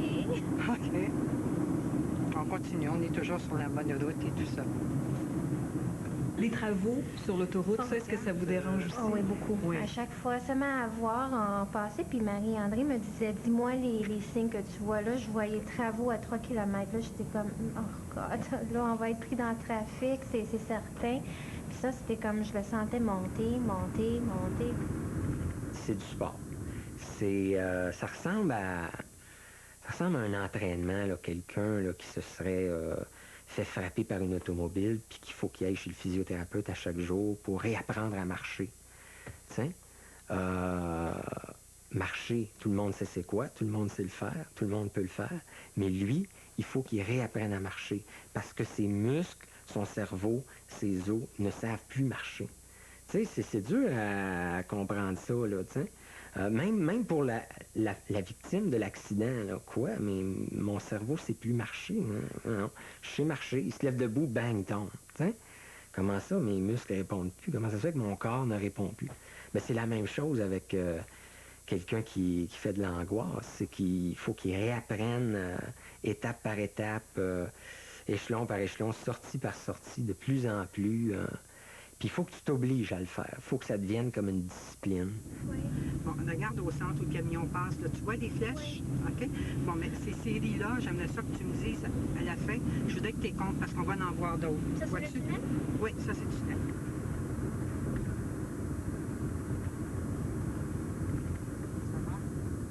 Comment vous vous sentiez dans l'auto tout à l'heure? Est-ce que physiquement, là, quels symptômes vous avez eu? Le cœur qui me battait, les mains foie chaud. J'avais les jambes, là, comme les bouts des doigts avec des petites sensations bizarres. À un moment donné, je me sentais tellement étourdie que je me sentais vraiment comme lourde. Puis là, j'essayais de concentrer sur la respiration, mais c'est surtout la respiration qui est très difficile. Je me sens comme si quelqu'un m'aurait mis un oreiller sur la face, là, puis vraiment en train de... J'avais vraiment la misère à reprendre ma respiration. C'était vraiment la chose la plus pire. Là, on est dehors de Montréal. Pardon? Là, on n'est pas à Montréal. C'est ça? Oui, tu es rendu sur la Rive-Sud, c'est ce que tu veux dire. Les manifestations de l'anxiété ne sont pas dangereuses. On ne meurt pas d'une réaction anxieuse et si la réaction n'est pas encouragée, elle s'atténue d'elle-même. On peut faciliter ça par des techniques de relaxation, des techniques de respiration, mais surtout par une interprétation positive de l'événement. Je suis dans le métro, je m'en vais quelque part, je vais rencontrer quelqu'un que j'aime bien. Je suis capable de le faire. Ce qui se passe dans mon cœur, c'est pas une maladie physique, c'est juste une émotion. Félicitations, c'est fait. On va sortir ici. On s'en va au restaurant. Antonella a réussi son exercice de désensibilisation. Mais dans quelques jours, elle devra affronter une nouvelle épreuve, son voyage de noces. Là, il y a un événement stressant qui s'en vient dans votre vie, dans quelques jours. Oui. Le mariage, en fait, ça stresse n'importe qui, mais dans votre cas, à vous, est-ce que vous anticipez ça beaucoup? C'est certain que c'est un gros changement dans notre vie. Pour moi, c'est quand le monde me demande le mariage en général. Oui, ça me stresse, mais pour moi, c'est plus le voyage de noces qui me stresse. Ça va parce que le mariage, en fin de compte, c'est normal pour être stressé, puis je me dis dans ma tête, oui, c'est normal. Mais l'église, c'est proche de chez nous, la salle de réception, c'est proche de chez nous. Puis quand on parle de voyage de noces, c'est moi vraiment, je le dis en public, c'est moi qui ai gâché notre voyage de noces parce qu'on était prévu pour aller à Cuba, exemple. Puis là, j'ai attendu trop longtemps parce que je n'étais pas prêt, vraiment dans ma tête, je n'étais pas prêt vraiment pour faire un voyage si loin que ça encore une fois.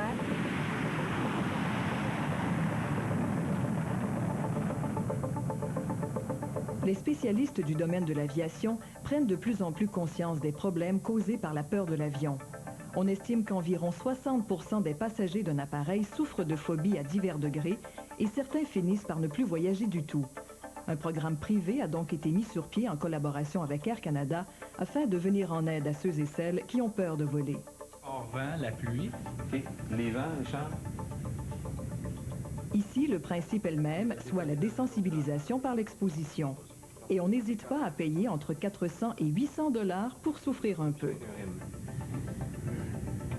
Marcel? Orange électrique. Qu'est-ce qui vous a décidé à suivre justement la formation? On m'avait presque offert un contrat en Australie pour les Jeux olympiques et j'ai eu trop peur de l'avion. Je me suis dit, oh, l'Australie, ça c'est loin, est-ce que je vais être capable? Oh non. Alors j'ai dit non. pour ça et d'autres raisons, mais ça, c'en était une des raisons. Donc là, je me suis dit, ah non, ça se peut pas. Là. Parce que là, c'était pas la première fois, de toute façon, que vous refusiez des contrats, j'imagine, à cause de la peur de l'avion. En Floride, quand ça traversait pas l'océan, oui, quand les phobies, on se met toutes sortes de lois dans notre tête. Quand ça traverse pas un océan, c'était moins pire. OK, prenez place. Prenez la place, s'il vous plaît. Les jeunes arrivent avec différentes peurs et nous, ce qu'on dit aux gens au départ, bon, ils arrivent parce qu'ils ont pris un cours sur la peur du vol en avion, mais on leur dit, une des premières choses, c'est que c'est pas de l'avion qu'ils ont peur, mais parce que l'avion va réveiller chez eux un paquet de symptômes qui étaient auparavant, je dirais, cachés ou qui sommeillaient en dedans d'eux. Donc, les jeunes arrivent avec des peurs de l'écrasement, peur de mourir, peur de laisser les enfants à l'arrière, peur des hauteurs. Il y en a que c'est le décollage, d'autres c'est l'atterrissage, d'autres c'est les bruits. Bref, on arrive avec une panoplie de peurs. Nous, on adresse tout ça dans un contexte général, mais on amène les gens à identifier pour eux-mêmes la provenance de leur peur personnelle. Es-tu prête à partir, toi, Nana? Oui. Oui? C'est normal. Y a-t-il une porte qui peut s'ouvrir? Il y en a 4. 2 sur l'aile, 2 en avant. Non, je comprends. C'est normal de ne pas se sentir bien. Hein? C'est tout à fait normal. C'est pas parce que ça marche pas que vous vous sentez pas bien. C'est parfait, laisse aller. Tu peux t'asseoir ici aussi. Pendant 2 jours, les participants, accompagnés d'un pilote et de thérapeutes, vont démystifier l'avion comme tel et tout ce qui l'entoure, comme la météo et la mécanique de l'appareil. Des séances de relaxation à l'intérieur d'un simulateur de vol font également partie de la thérapie.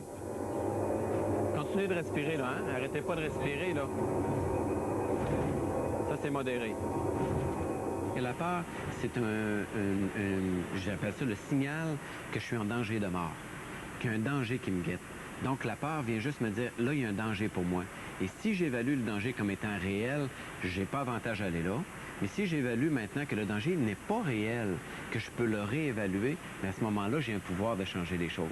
Ce que je veux surtout, c'est vous faire voir c'est quoi la turbulence. Pour ceux qui n'ont jamais pris l'avion puis qui ont entendu dire que c'était atroce puis qu'on tombait de 5000 pieds, là, vous allez voir que c'est pas si... ma petite fille, elle dit, c'est pas si tant pire que ça. J'aimerais pouvoir dire, il y a une recette magique, il faut faire ça, ça, ça pour vaincre sa phobie. J'ai l'impression que c'est personnel à chacun.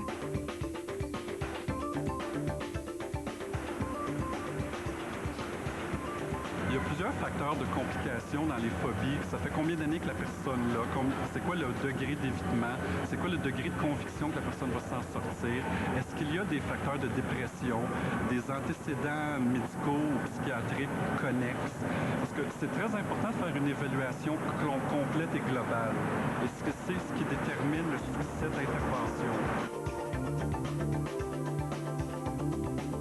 On va le savoir dans 10 jours. Au retour, peut-on guérir d'une phobie ou doit-on plutôt apprendre à vivre avec elle?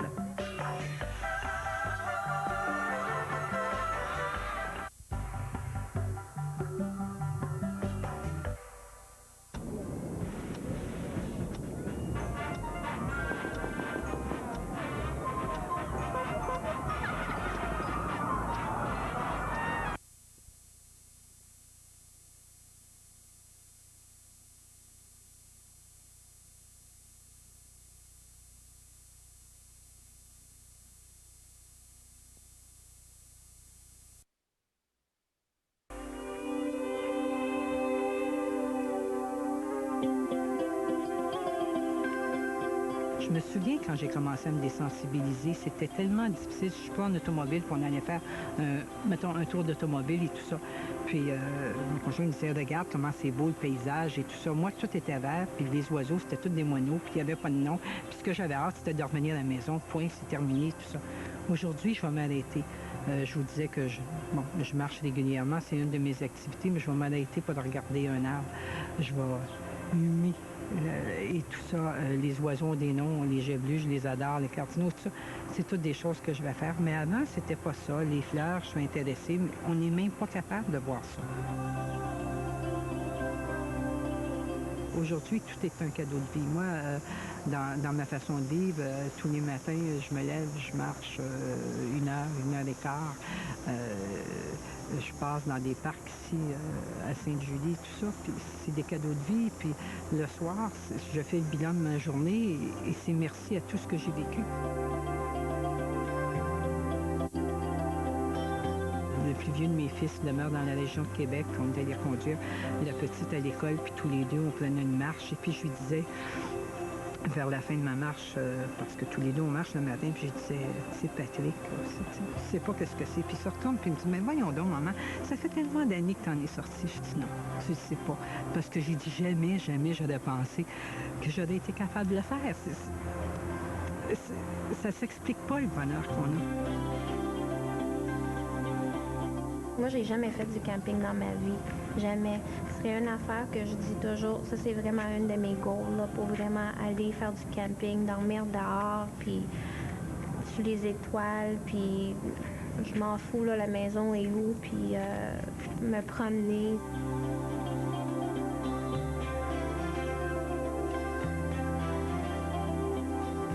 Moi, je suis encore en démarche. Moi, ça va peut-être encore me prendre quelques années là, avec de l'aide, là, évidemment. Psychologue, groupe d'entraide, puis tous mes trucs, puis mes outils, là, ça va peut-être me prendre encore quelques années. Puis quelques rechutes aussi. Les rechutes font partie de... pas de la guérison, là, mais en tout cas, l'apprentissage du contrôle de notre problématique. C'est rendu que je peux sortir 2-3 fois par jour. C'est rendu que je peux aller dans 2-3 commerces par jour. C'est rendu que je peux faire une longue file d'attente, que ce soit guichet automatique ou avec un caissier-caissière. Et c'est rendu que je peux louer une voiture. Tu sais, mais ça, tout ça, ça a été du... Tu sais, il y a 6 mois de travail derrière ça, là. Jour par jour, tu sais, étape par étape. Là, le plus que j'ai fait, c'est que j'ai loué un véhicule puis j'ai transporté des gens dans le véhicule. Et puis, ça, c'est ma plus grosse victoire, là. Est-ce qu'on peut guérir une phobie? Je pense que c'est difficile de guérir à 100% l'anxiété. Mais ce que je pense, c'est qu'on peut mieux gérer et mieux vivre avec et fonctionner avec. Je pense que c'est plus ça le but qu'on peut atteindre. Guérir, moi, j'aime mieux plutôt dire apprendre à vivre avec des réactions d'anxiété. Les gens viennent nous voir et disent « guérissez-moi, faites en sorte que cela disparaisse ». Moi, je leur dis « non, je ne suis pas magicien, je vais t'apprendre à tolérer des sensations douloureuses, des sensations désagréables. Après ça, si tu veux, on va comprendre pourquoi toi, tu les vis de cette manière-là. On va essayer de comprendre d'où est-ce que ça vient. Parce que c'est important de mettre ça dans un contexte, ça l'aide les gens, mais les personnes doivent comprendre que c'est un processus physiologique contrôlable, qui n'est pas dangereux et qui est agréable à apprendre à maîtriser. La guérison, pour moi, c'est pas nécessairement souhaitable. C'est qu'il y a plus de soupape maintenant et il va être beaucoup plus à l'écoute de lui. Ça fait que moi, je me dis qu'il faut qu'il soit, c'est ça, très prudent, qu'il surveille. Il va être en contrôle, de plus en plus en contrôle. Il va avoir une vie tout à fait normale. Ça, j'y crois. Mais la guérison, non. Il y aura toujours une faille. Bien, il y aura une faille, mais c'est celle qui fait qu'à un moment donné, on soigne quand... C'est ce qui fait la douleur, c'est ce qui nous empêche de nous brûler. Mais quand on est à froid, on ne la ressent pas, cette douleur-là. Maintenant, Marc est en contact avec ses douleurs émotives. Et il faut qu'il reste en contact avec ses douleurs émotives. Mais il sait maintenant comment les contrôler.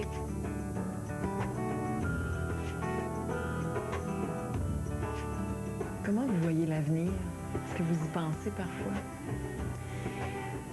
C'est une question embêtante. On vit encore beaucoup au jour le jour. Oui. D'ailleurs, c'est peut-être, ça a peut-être un peu... l'avenir pour nous, là, ça n'a plus le même sens. Ouais, comme des projets, des rêves, on a un petit peu mis ça de côté. Là, on est vraiment au jour le jour. J'aimerais... moi, le rêve ultime, c'est un voyage, vraiment, là, mais ça, je me donne beaucoup de temps. Et à court terme, c'est tous ces petits gains-là qu'on fait. Mais il faut pas... les rêves, ça prend... C'est peut-être un des grands changements aussi. On apprend à vivre au jour le jour, puis on met de côté les grands rêves. Là, mon prochain gros défi, c'est d'aller dans les restaurants. Je suis capable d'aller dans un restaurant quand il n'y a pas un chat en dehors des heures de pointe, genre en plein milieu de l'après-midi. Il n'y a personne dans le restaurant, c'est tranquille. Bon, tous les employés font la vaisselle, le ménage, puis là, je m'assois dans le fond, près des toilettes. T'sais, si je me sens pas bien, je vais aller dans les toilettes, puis faire en semblant que je vais aux toilettes. Mais je pense que le top du top, ça serait vraiment une terrasse. Tu sais, moi, quand je vois du monde, c'est une terrasse, là. Tu sais, ils sont tous cordés un à côté de l'autre, là. Tout le monde te voit, tu vois tout le monde voit ce qu'il y a dans ton assiette, tu vois ce qu'il y a dans leur assiette. T'es là, tu manges, puis on dirait que tout le monde mange dans la même assiette, là, puis on dirait que tout le monde... Ça serait pour moi là, un gros défi. Je suis pas rendu là. Ça va pas. Il y a comme encore bien des étapes là, intermédiaires avant de me rendre là. Je sais que je serais toujours un petit peu plus anxieuse que quelqu'un d'autre, mais quand même, ça ne veut pas dire que ça va m'empêcher de vivre une vie normale. Je l'ai vu parce que j'ai la preuve tous les semaines quand je vais à ma réunion, puis même avec ma psychologue, elle me dit, oui, tu peux vivre une vie normale, oui, tu peux faire toutes les affaires que tu veux. Seulement, il faut faire attention, il faut bien dormir, il faut bien manger, tous les petits détails. Puis des fois, seulement assez, c'est comme à penser. C'est difficile à être confiance en soi, c'est une des affaires les plus difficiles. Dans ma tête, c'est déjà programmé. Ben là, l'année prochaine, tu vas voir, ça va aller mieux, puis tu vas être capable de le faire. Je l'ai déjà programmé dans ma tête. Pour moi, c'est comme mon but.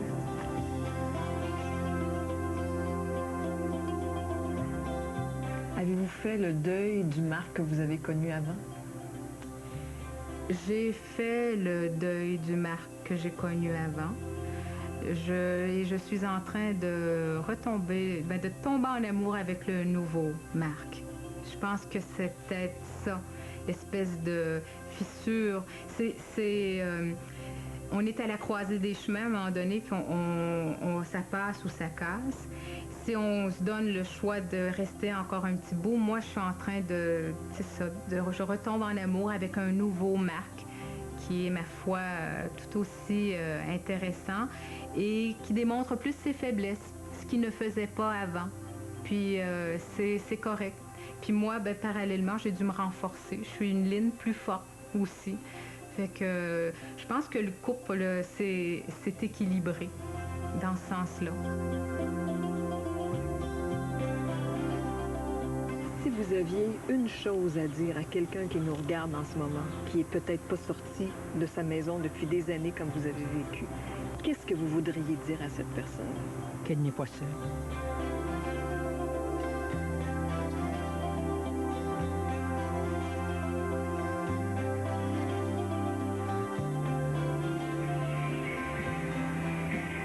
Selon l'organisme Phobie Zéro, environ 5% de la population souffrirait de phobie grave. Mais ce pourcentage est probablement beaucoup plus élevé, parce que les personnes qui en souffrent sont championnes dans l'art de dissimuler leurs problèmes. C'est vrai qu'il n'est pas toujours facile d'affronter ses peurs, mais l'important, c'est de ne pas avoir peur d'en parler. Merci de votre attention et à la prochaine. Pour émettre des commentaires sur notre émission ou nous proposer des sujets, laissez un message dans la boîte vocale du service à l'auditoire de Canal Vie au 514-938-3330. Vous pouvez également nous visiter sur le site Internet de Canal Vie, dont l'adresse apparaît à l'écran.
Dorlotez-vous avec Néostrata.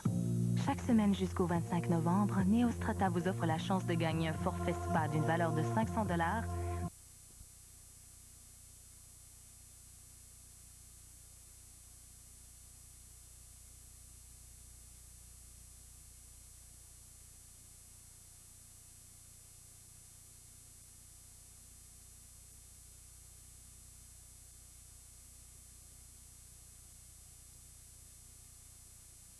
Ce jeu commence-t-il? Qu'est-ce que c'est? C'est un jeu.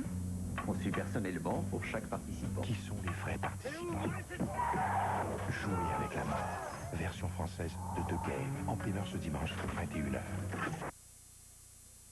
Bonsoir. Ce soir, nous sommes à Québec pour notre rendez-vous du mercredi. Notre invité, Raymond Malenfant.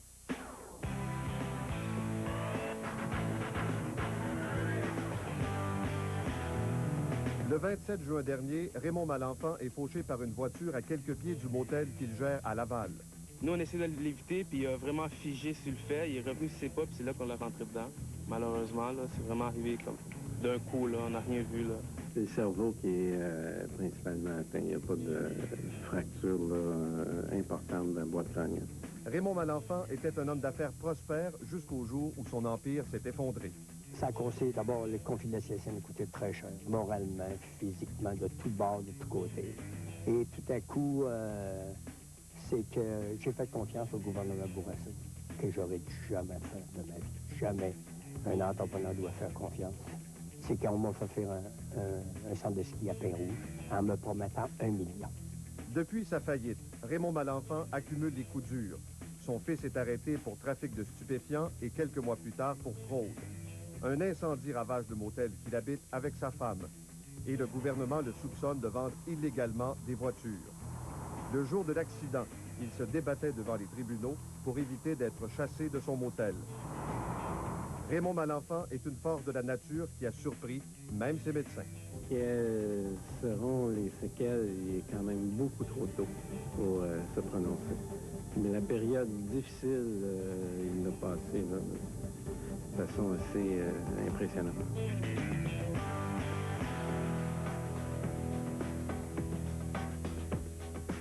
Monsieur Malenfant, bonsoir. Bonsoir, M. Arcand. J'ai l'impression de me retrouver devant un miraculé. C'est absolument incroyable. C'est à peu près ça, parce que l'accident, là, on m'a tenu mort pendant longtemps. Et tout d'un coup, j'étais là. On va faire votre bilan de santé. Je pense que c'est ça que les gens veulent savoir. Oui. Comment vous vous sentez aujourd'hui? Je me sens pas mal aujourd'hui et on me donne des soins et je commence à marcher. Vous avez commencé à marcher? Oui, j'ai commencé à marcher. Avez-vous des douleurs? J'ai des douleurs à la main, beaucoup de douleurs à la main, mais à part de la main, j'ai pas de douleur. Vous avez eu un traumatisme crânien. Oui, mais... Vous avez eu des fractures. Oui. Les médecins ont pensé que vous n'étiez pas pour passer au travers de ça. Oui, ils ont pensé une secousse, oui. Ils étaient même convaincus que probablement, compte tenu de votre âge et de la gravité des blessures, ce serait beaucoup plus sérieux que ça. Oui, mais réellement, vous savez, je suis allé à l'hôpital et à l'hôpital, on m'a ramassé pendant 7-8 heures de temps. Et après, je suis resté à l'hôpital. Je me souviens pas de cet hôpital-là, pantoute. Puis c'est pareil comme si j'aurais jamais passé là, je m'en souviens pas du tout, ni de mon accident, rien. Mais quand je suis arrivé ici, je suis revenu à moi. L'accident, aucun souvenir? Aucun pareil comme si... Je m'en souviens pas de ça du tout. Ni même de l'hôpital après. Est-ce que vous vous souvenez de ce que vous avez fait dans la journée de l'accident? Je me souviens d'avant. Oui. Un peu avant, mais pas beaucoup. Et ça finit là. Et quels sont les souvenirs que vous avez un peu avant? Je n'ai quasiment pas. Quasiment pas? Non, quasiment pas. Dans la journée, je suis allé sous mon voisin. Je me souviens d'être allé sous mon voisin. Ça finit là. C'est mon voisin qui a vu l'accident. Moi, je revenais. J'ai traversé la rue. Qu'est-ce qu'on vous a raconté? Parce que les gens vous ont dit ce qui est arrivé. Et les témoins qui ont vu l'accident. Mon voisin a dit que le gars allait d'une vitesse excessive. Que moi, je suis retourné de bord. Vous savez, j'ai traversé la moitié de la rue et j'ai retourné de bord. Et si j'ai retourné de bord, c'est pas que je me suis senti mal pris. Parce que je ne m'avais pas senti mal pris, je ne serais pas retourné de bord. Ça, c'est clair comme de... Parce que quoi, vous avez vu l'auto arriver peut-être? Bien, ça doit. J'ai vu l'auto arriver, puis j'ai vu qu'elle allait tellement vite qu'il ne pourrait pas arrêter. Et c'est ça qui est arrivé. Et je suis retourné de bord et le gars m'a frappé. Donc, l'hôpital, coma, les opérations et tout ça. Oui, ça là, je me souviens de rien de ça. OK. Et tout ça, c'est pareil comme si ce serait à rien passé, bonjour la visite. Vous savez, il y a des gens qui ont prétendu que vos affaires allaient tellement mal, que votre situation était tellement difficile, que c'est pas un accident, que volontairement vous êtes placé devant Oui, une mais auto. ça, c'est pas vrai. Pas vrai. Parce que c'est pas mon genre à moi, vous m'avez connu. Oui. Et j'ai pas le caractère à aller me placer devant une auto. Je m'appelle pas le chose présentateur de New York, là, hein? D'aller se tuer soi-même. Non, non, non. Pour moi, là, réellement, ça, c'est un accident, c'est arrivé. Et on dit que mes affaires allaient mal. Il n'allait pas si mal que ça, mes affaires. Moi, j'ai su qu'on m'avait chassé, rien que quand je suis arrivé ici. Parce que je ne l'ai pas su avant. Réellement, je ne l'ai pas su. Et j'avais pas d'affaires à m'en faire. On va en parler de vos affaires tantôt Oui, un peu, oui. mais donc, vous dites, c'est pas vrai, pas parce que la situation était pas facile quand même, était difficile. La situation était difficile, mais vous avez pour, pas... moi, Oui. pour moi, là, Vous avez pas le genre. je n'ai passé bien pire que ça dans le passé. Et, hey, je me suis jamais sacré devant un auto. C'est pas mon genre pour tout, hein? Hein? Vous êtes quelqu'un qui, toute sa vie, a travaillé avec ses mains, le soir, le matin, la nuit. Vous êtes un travailleur acharné. Oui, monsieur. Là, on vous immobilise un peu quand même. Oui, mais que je sois mieux, je vais retourner essayer de réparer mon hôtel. Et là, comment vous vous sentez, là, immobilisé un peu? Là, vous ne devez pas être... Ben, c'est clair que pour moi, c'est assez dur parce que je dois rester couché et aller à l'euro, aller à la physio et tout observer ça, observer les repas à 4h30, à midi, moins un coq, puis à 7h30 du matin. C'est pas facile, vous savez, quand tu es habitué de te lever à 6h du matin puis de déjeuner à 6h du matin, il n'y a rien de facile. Bien, je suis un ancien officier de l'armée et j'ai écouté dans ma vie. Je connais ça, écouter. Fait que j'écoute. Votre caractère? Oh, ça fait rien tout. Non? Moi, non. C'est que tout ce qu'il m'a dit, je le fais. Demandez-leur ici et vous allez voir que je suis un élève très, très studieux. On nous a dit qu'ils étaient finalement assez surpris de voir les progrès que vous enregistrez. Oui, et ils disent ça, puis c'est vrai, parce que réellement, je me lève debout et je puis marcher. Et rendu avec l'accident que j'ai eu là, réellement, il n'en croit pas les yeux. Vous dites, je veux sortir d'ici éventuellement dans quelques mois, Oui. quand tout ça sera, quand ma santé ira mieux, quand Oui. je serai en meilleure forme, Oui. puis vous voulez repartir. Oui, j'ai pas le choix. D'abord, je suis pas vieux, j'ai 42 US. C'est pas vieux, ça, hein? Pas vieux. Non. Et pour moi, là, aller travailler, c'est comme un plaisir de la vie. Vous n'êtes pas capable de vous imaginer à la retraite. Non. La retraite, pour moi, là, c'est ça quand je serai mort. Et là, je pense qu'il n'y aura pas d'autre retraite que ça. Oui, mais là, vous ne pourrez pas fonctionner quand même tout à fait comme avant. Vous avez... Bien, je ne pourrais pas fonctionner. Ma jambe, elle va fonctionner, mes jambes vont fonctionner. Mon bras, il est correct. Et cette épaule-là est correcte. La main, elle va venir correcte un jour. Ça ne sera pas dans combien de temps, peut-être 2 mois. Mais le bras, ben, je me servirai de mon gauche parce que j'étais gaucher au début. Quand j'étais jeune, là, j'étais gaucher. C'était à coup de rail que je suis venu droitier. La maîtresse d'école, elle me donnait des coups de rail. Vous savez comment ça marchait dans le temps? Oui. On avait des coups de rail. Et puis j'en ai eu assez de coups de rail. Je suis venu droitier. Mais j'ai resté à manger à gauche. Ça, pour manger, là, j'ai jamais venu droitier. Je suis toujours mangé gaucher. Puis là, vous voulez retourner au motel? Oui, pour aller le réparer, puis le mettre en forme pour pas perdre tout ce que j'ai mis là. Quand on regarde tout ça, là, Oui. le motel, Oui. l'incendie au motel, Oui. votre accident, Oui. le destin, quoi, il s'acharne sur vous. Comment vous regardez ça, là, maintenant? Bien, l'accident, là, c'est 2 fois trop. J'avais pas d'affaire après cet accident-là. Et pour moi, là, l'accident, là, je peux pas la digérer. Parce que réellement, pour moi, un accident de cette envergure-là, tu peux t'en passer. Tu n'as pas besoin de ça. J'ai pas besoin de ça me faire pousser par ma femme. Et elle m'a jamais poussé de ma vie. Et réellement, vous savez, pour moi, c'est réellement un cauchemar. Un cauchemar? Ah oui.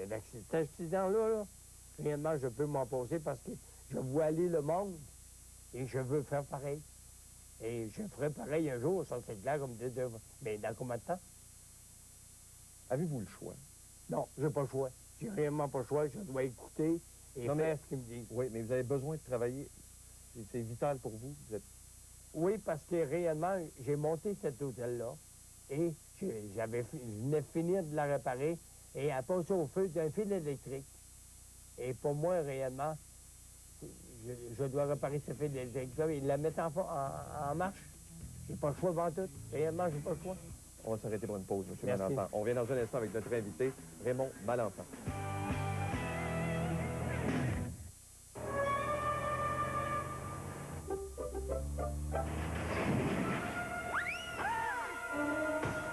Vite, maman, allons chez Duro. Duro, Max. Où sont mes papiers d'assurance? Ne vous inquiétez pas pour vos assurances. Duro voit à tout. Pendant que nos techniciens réparent votre pare-brise, notre gérant s'occupe de votre réclamation d'assurance. Satisfaction garantie. On a bien fait de venir chez Duro. Cool. Merci, Duro.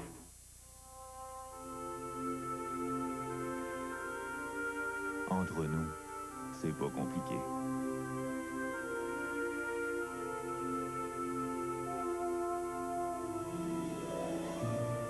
On sait qu'on peut compter l'un sur l'autre et qu'on peut se fier à un bon vin de tous les jours, comme notre vin maison. Notre vin maison, c'est bon sans façon. C'est bien, mon Alain. Toujours dévoué pour son monde et pas juste pour sa famille. Aider les gens, prendre le temps d'écouter, rassurer. Il a toujours été comme ça, lui. Et de nos jours, trouver une oreille attentive et pas être traité comme un numéro, ça fait toute la différence. Surtout quand il est question de santé. C'est pas un hasard s'il est pharmacien.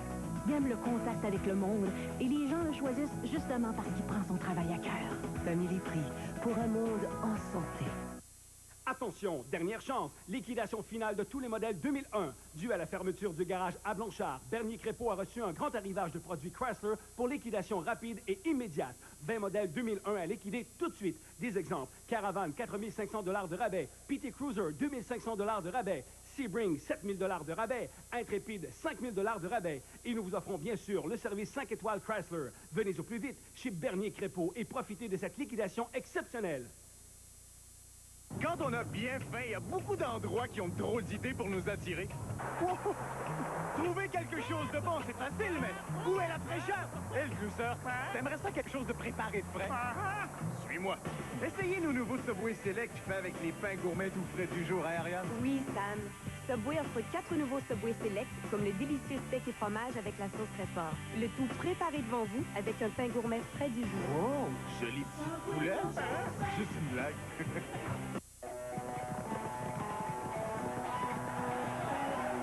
Vous recherchez de l'action? Une ambiance animée pour vous amuser et tenter votre chance? L'hippodrome de Trois-Rivières, c'est pour vous. Des émotions fortes, une excellente table. En famille ou entre amis, c'est du plaisir assuré.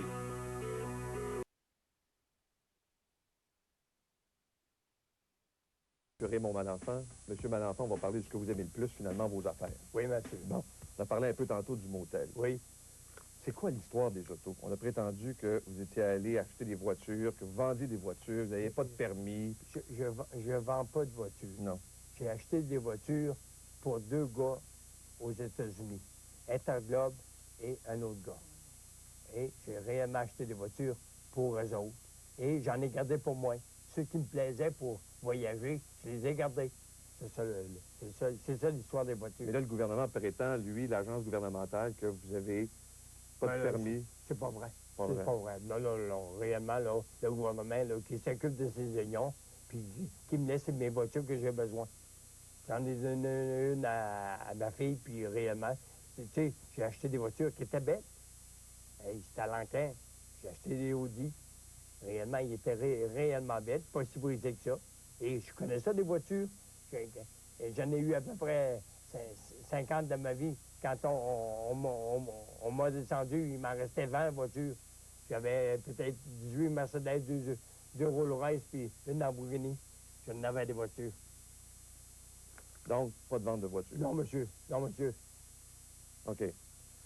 Motel L'Incendie. Oui. Vous avez habité dans la partie qui n'était pas incendiée du motel? Oui, monsieur. Avec votre épouse? Oui, monsieur. Et votre fils? Oui, monsieur. Ça ne va pas être facile, ça, vivre dans ces conditions-là? C'est qu'il n'était pas... sa partie-là n'était pas attaquée pantoute. Elle n'avait pas été attaquée. Et on avait de l'électricité et du chauffage. C'est clair, c'était pas facile. On attendait de régler des assurances. C'est pas encore réglé. Et comme c'est pas réglé, ben, on n'avait pas le choix. Hein. Il y a quelqu'un qui a connu, j'allais dire, la richesse, qui a connu quand même le confort de se ramasser dans une chambre de motel où l'autre partie est brûlée. Ah, c'est clair, c'est pas facile. Ça, une personne comme moi, ben, je suis habitué au sacrifice. Toute ma vie, là, réellement, comme si on m'a demandé un sacrifice, j'avais aucun problème à le faire. Parce que je suis un homme de caractère, avec un caractère qui peut s'acclimater à n'importe quoi. N'importe quoi. Et ça, on s'est acclimaté. Je sais, ma femme restait avec moi. Et c'était pas grand, la chambre. Hey, on avait la salle de bain dans le coin, puis c'est ça, un micro-ondes. Et c'est ça qu'on avait. On n'avait pas le choix. Réellement, quand t'as pas le choix, t'as pas le choix. Tu dois réellement t'acclimater. Monsieur Malenfant, la dernière fois qu'on s'est vu à la télévision, oui. On a parlé de votre fils qui avait des problèmes de drogue, puis ça allait mieux. Oui, oui. Bon, une thérapie et tout ça. Oui. Là, on apprend qu'il est arrêté avec des cartes de crédit, tout ça. Oui, mais c'était pas à lui, ça. C'était pas à lui? C'était pas à lui. Et c'était quelqu'un qui a emmené quelqu'un à quelque part, quelqu'un lui a donné ça. Et c'est pour ça qu'il y avait ça. C'était pas à lui pantoute. Et comme mon fils, il parle pas, il s'est laissé faire. Je veux dire, il parle pas. Il parle pas jamais, lui. Non. Et mon fils, c'est la personne la plus douce qu'il n'y a pas au monde. Et c'est le gars qu'on va... On va lui dire n'importe quoi, il parle jamais. Ça vous décourage pas? La drogue, l'arrestation, le procès, l'histoire des cartes de crédit? Ben, vous savez, c'est du passé et il l'a oublié. Et aujourd'hui, il fonctionne très bien. Et vous savez, pour moi c'est du passé aussi. Ça, vous avez oublié? Ah oui, oublié ça complètement. C'est comme le manoir Richelieu, je l'ai complètement oublié. J'ai jamais retourné de ma vie. Et c'est moi qui l'ai réparé, c'est moi qui l'ai mis au monde. Et je n'ai jamais pensé de ça. Pas de miette, ça ne m'a jamais passé dans la tête. Vous y pensez jamais? Ah non, pas de miette, pas de miette. Quelqu'un arrive pour me conter une histoire, je ne veux même pas l'entendre. Je ne veux même pas l'entendre. Pour moi, c'est du passé. Et je dois oublier ça. Les hôtels, les auberges? Je les ai complètement oubliés. Jamais à retourner dans aucune, ni même à aucune d'eux autres que je suis mis les pieds. Pourquoi? Parce que ça vous fait trop mal ou? Non, je l'ai oublié. Pour moi, j'ai oublié ça. Je ne dois pas y repasser. Je me mets pas le pied là. D'abord, on les a toutes données, hein? On les a pris et on les a donnés à ceux qui les voulaient, là. Parce que c'était un prix ridicule, la moitié du prix qu'il valait. Êtes-vous resté amer de tout ça? De cette expérience-là? Non, je l'ai oublié. Je l'ai complètement oublié. On peut l'avoir oublié, mais en même temps, on peut être... Je ne suis pas amer, non? Vous savez, l'oubli, ça ne rend pas amer. Je dois oublier pour pouvoir fonctionner comme du monde. Et c'est ça que je fais. Quand on s'est vu aussi, vous m'avez dit, il y a des gens à qui j'en veux. Oui. Bon, la CSN. Oui. Des libéraux à l'époque. Oui. Mouvement des Jardins. Oui. Aujourd'hui? Bien, aujourd'hui... Laurent, voulez-vous encore? Ben, la CSN est en procès contre eux autres. Oui. Et réellement, le procès va passer sous peu, je ne sais pas quand. Et le gouvernement, ben, il m'a fait faire pain rouge, il ne m'a jamais payé. Et il s'est caché. Bourassa, il est mort aujourd'hui. Mais lui, réellement, il doit être puni pour ce qu'il a fait. Il a appelé chez nous peut-être 20 fois pour que j'aille faire ça. Il n'y avait pas personne pour faire pain rouge. Et moi, je devais aller faire pain rouge. Et j'ai été faire pain rouge par rapport à ce qu'il m'a promis 1 million. Et je ne me l'ai jamais donné. Jamais donné. Et ça, monsieur, tu peux pas oublier ça. Ça, j'oublie pas ça. Vous oubliez les hôtels, les motels? J'oublie tout ça, mais ça, non. Tu peux pas oublier ça, parce que c'est ça qui m'a mis dans le trou. Le gouvernement, là, il m'a pas aidé. Il a pas dit, on lui donne un autre 15 jours, un autre 3 mois, un autre 6 mois. Ben non. Laisse-le faire, puis pousser dans le coin. C'est ça qui vous a jeté par terre? Ben oui, parce que j'avais pas de faire. J'avais des hôtels payés. Il y avait des hypothèques, mais mes hypothèques, je les remboursais en temps. Et réellement, j'aurais pas été par terre si on m'avait donné ce million-là. Jamais. On s'arrête pour une pause, M. Malenfant. Et on revient tout de suite avec nos questions en rafale pour Raymond Malenfant. Toutes les nouveautés sont arrivées pour la nouvelle saison à la Boutique Pierre, comme un vaste choix de chemises habillées à partir de 29,50 $. Un nom à retenir, 3 succursales pour vous servir. Boutique Pierre, Galerie du Cap, Carrefour 3 Rivière-Ouest et ici même au Centre commercial des Rivières. Non, mais Dominique, on a-tu bien fait de venir chez Kia La Pérade? Hey, mais hein, ça c'est de la voiture. Sauf que... Ouais, tu vas faire ton gros là-dedans? Tu peux bien parler. Chez Kia La Pérade.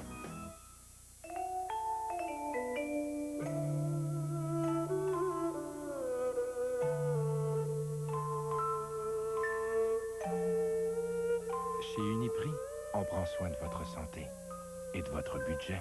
Cette semaine chez Uniprix, essuie-tout Option Plus 69 cents.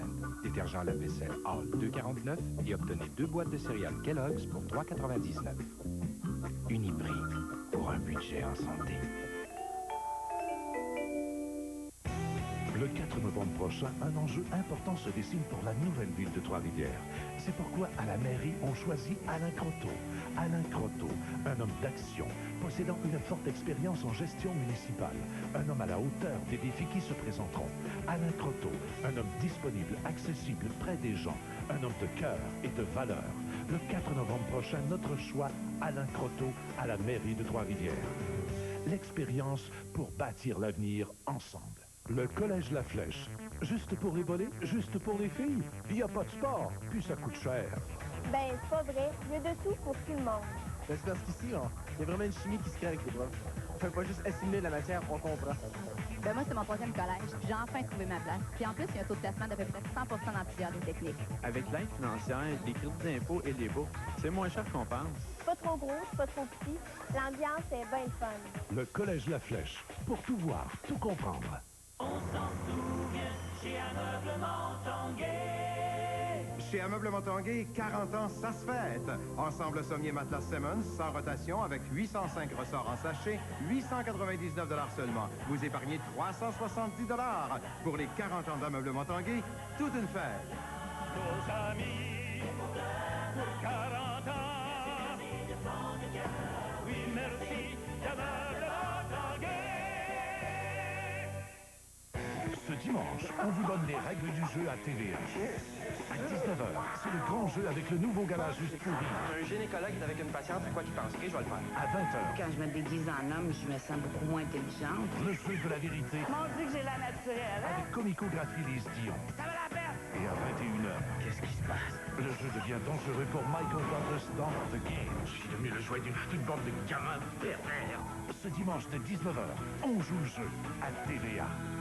Vous aimez la mode décontractée? Pensez à la Boutique Pierre. Comme si gilet à col montant. Vaste choix de couleurs à partir de 22 $ seulement. Un nom à retenir, 3 succursales pour vous servir. Boutique Pierre, Galerie du Cap, Carrefour 3 Rivière-Ouest et ici même, Centre commercial Les Rivières. Ben Martin, t'avais raison. Il y en a du choix chez Kia La Pérade. Dominique, c'est de celle-là qu'on a besoin. Ben non, c'est de celle-là pour impressionner les mademoiselles. Ben non, celle-là. Tu sais, quand on veut se perdre dans le bois, on prend les deux. Au cas où il y aurait des mademoiselles dans le bois. Chez Kia La Pérade.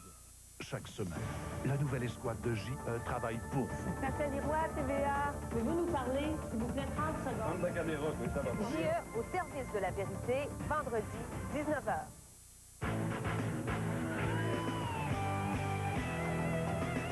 Alors, on y va tout de suite avec nos questions à rafale pour Raymond Malenfant. Première question, M. Malenfant. Le Raymond Malenfant riche, avec les hôtels, les autos et tout ça, là, vous pourriez le décrire comment? Le sentiment que vous aviez à ce moment-là, c'était quoi? C'est que, autant, quand j'étais riche, je travaillais plus que je travaille là. Et ça m'a fait absolument rien. J'ai jamais pensé à la richesse. J'étais riche, mais en pas y pensant. Il y a quelqu'un peut-être qui pense, mais pour moi, ça m'a passé par-dessus la tête. Et je continue, je travaillais, je me levais à 6 heures du matin et je bâtissais tous les bâtisses que j'avais, je les ai bâtis et ça faisait rien. Et le Raymond Malenfant, les moments plus durs? Bien, j'ai pensé au bon Dieu plusieurs fois. J'ai dit, laisse-moi pas tomber et essaye que je me relève. J'essaye toujours de me relever. Y pensez-vous plus maintenant au bon Dieu, comme vous dites? J'y pense, oui. J'y pense plus que c'est clair que quand tu es dans le malheur, Mais j'ai toujours pensé au bon Dieu, moi. Est-ce que vous avez eu peur qu'à un moment donné, dans les moments plus durs, là, que votre femme, que vos enfants vous abandonnent, vous laissent tomber? J'ai jamais eu peur de ça. Non, ça m'a jamais passé dans la tête et j'ai jamais eu de ça. Et quand j'ai eu l'accident, tous les enfants sont venus là. Qu'est-ce qui vous tient en vie? C'est quoi qui vous motive? Ce qui me motive, c'est les affaires, ça m'a toujours motivé. Et je pense que j'aurai d'autres affaires à moi et je pourrais marcher. Comment vous voyez les prochaines années dans votre vie? J'y pense même pas. J'y pense même pas. Pour moi, c'est même pas une question.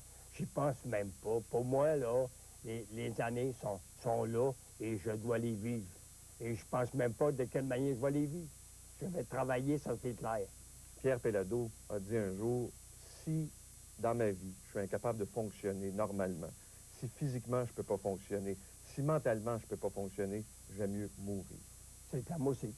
Moi aussi. Si je ne peux pas fonctionner, là, j'aime autant pas être là. Ça, c'est clair. Et tout le monde chez nous a prié, s'il est pour rester cocon, bien qu'il soit parti. Parce que réellement, il n'y a pas de quoi pour quelqu'un qui a un accident, puis qui revient de là, puis il est fou raide. Moi, je ne veux pas rester fou raide. Je veux rester le Raymond Malenfant avec toute l'intelligence, puis le savoir que je sais faire. Qu'est-ce que vous avez accompli, j'allais dire, de plus prestigieux pour vous? Qu'est-ce qui est l'accomplissement le plus important de votre vie, c'est quoi? Je pense que c'est l'hôtel à Winnipeg. C'était un hôtel qui était débrêlé. Et je l'ai tout refait avec le casino. J'ai eu un casino. Vous savez, pour moi, on m'a promis des casinos, pas rien qu'une fois.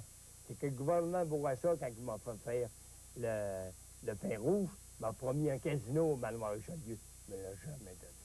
Qu'est-ce que vous n'avez pas eu le temps d'accomplir? Parce que vous n'avez pas eu le temps, parce que vous n'avez pas eu l'argent pour le faire. C'est un projet, vous dites ça, j'avais... Non. Non. Pour moi, non. Et vous savez, il y a peut-être des projets que j'aurais pu faire plus, mais je n'ai pas eu dans la tête que j'ai pas fait. Tous ceux que j'ai eus, je les ai faits, je les ai accomplis. Et peut-être que je les ai pas menés au bon but parce que j'ai eu cette affaire-là, mais c'est tout. Dernière question. Vous avez frôlé la mort, ça c'est le cas de le dire. Oui. Oui. En quoi ça a changé votre vie? Votre perception de la vie? Ça a beaucoup changé la perception de la vie parce que je pense souvent, j'ai dit au bon Dieu, merci de m'avoir tenu en vie, ça c'est clair. Parce que réellement, t'es catholique, puis le bon Dieu, il tient ou il tient pas, hein. S'il te tient pas, t'es mort, hein. Mais pour moi, je suis revenu, il n'a pas voulu de moi, et Guillaume non plus. Hein, les deux, ils n'ont pas voulu personne, et je suis réellement revenu comme un homme, comme j'étais avant. Parce que si c'était pas de ma mère, puis de marcher vite, parce que je ne peux pas marcher tant que ça, parce que faut que je observe ce qu'ils me disent, mais je serais l'homme qui était avant. Je partirais à aller faire mes affaires, c'est tout. M. Valentin, merci beaucoup. Merci, M. Arquin. Bonne soirée et à la semaine prochaine. La semaine prochaine, je reçois la femme de Raymond Malenfant, Colette Perron-Malenfant. Ça a pris peut-être une demi-heure avant qu'on vienne nous dire que c'était lui. Là, mon fils est arrivé, dit on doit aller à l'hôpital. Et dit, c'est lui, c'est mon père qui s'est fait frapper. Mais j'ai dit, t'es-tu malade? Es-tu malade? Ça va bien? Je ne peux pas prendre mon mouvement. Je sais, j'ai pris l'autre pour ça. Oui, elle ne marche pas.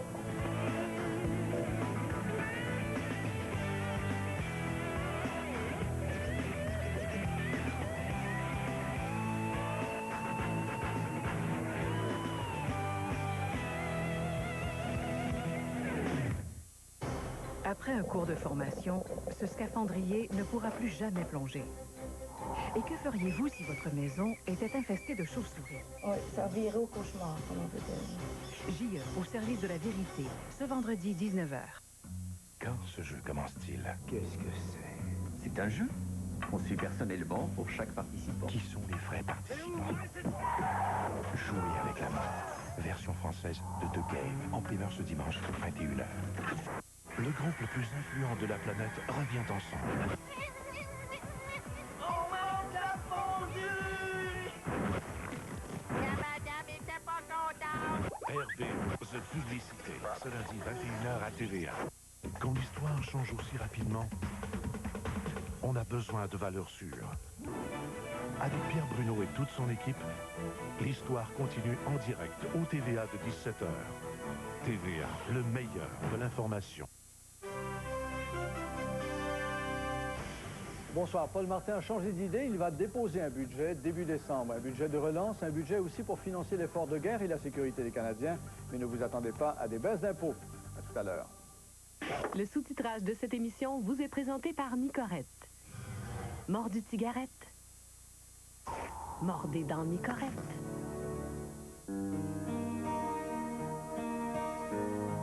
Retour à la vie normale. On ferme la parenthèse et on débarque dans la réalité. Et tout le monde descend.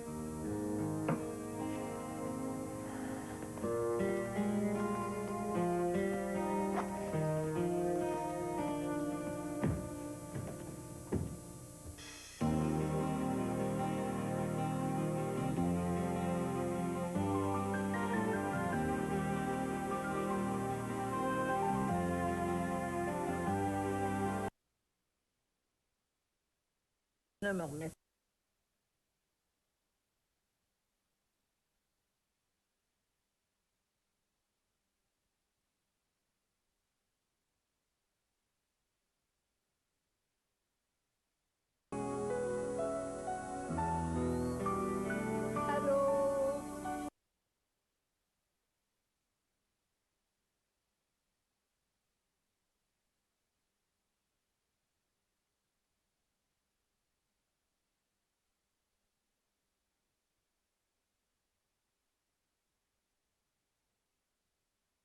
Pas au téléphone.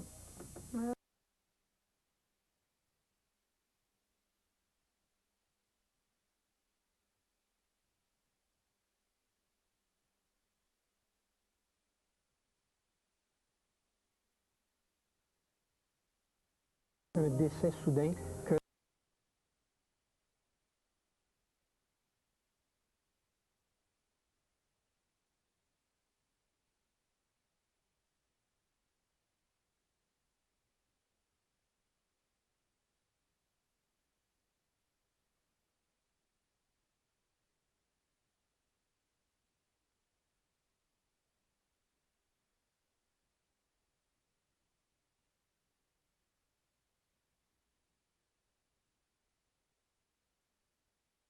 Voici vos nouvelles de fin de soirée.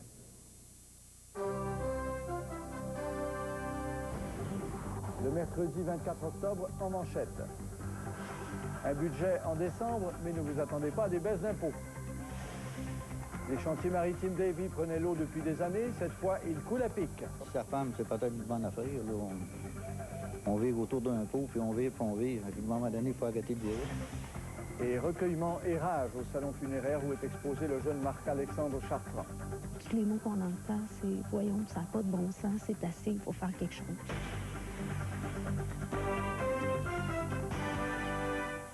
Alors, Paul Martin va déposer un nouveau budget au mois de décembre. Il s'est résigné, semble-t-il. Il admet que le ralentissement économique et la série de nouvelles dépenses imposées par la lutte au terrorisme nécessitent un budget.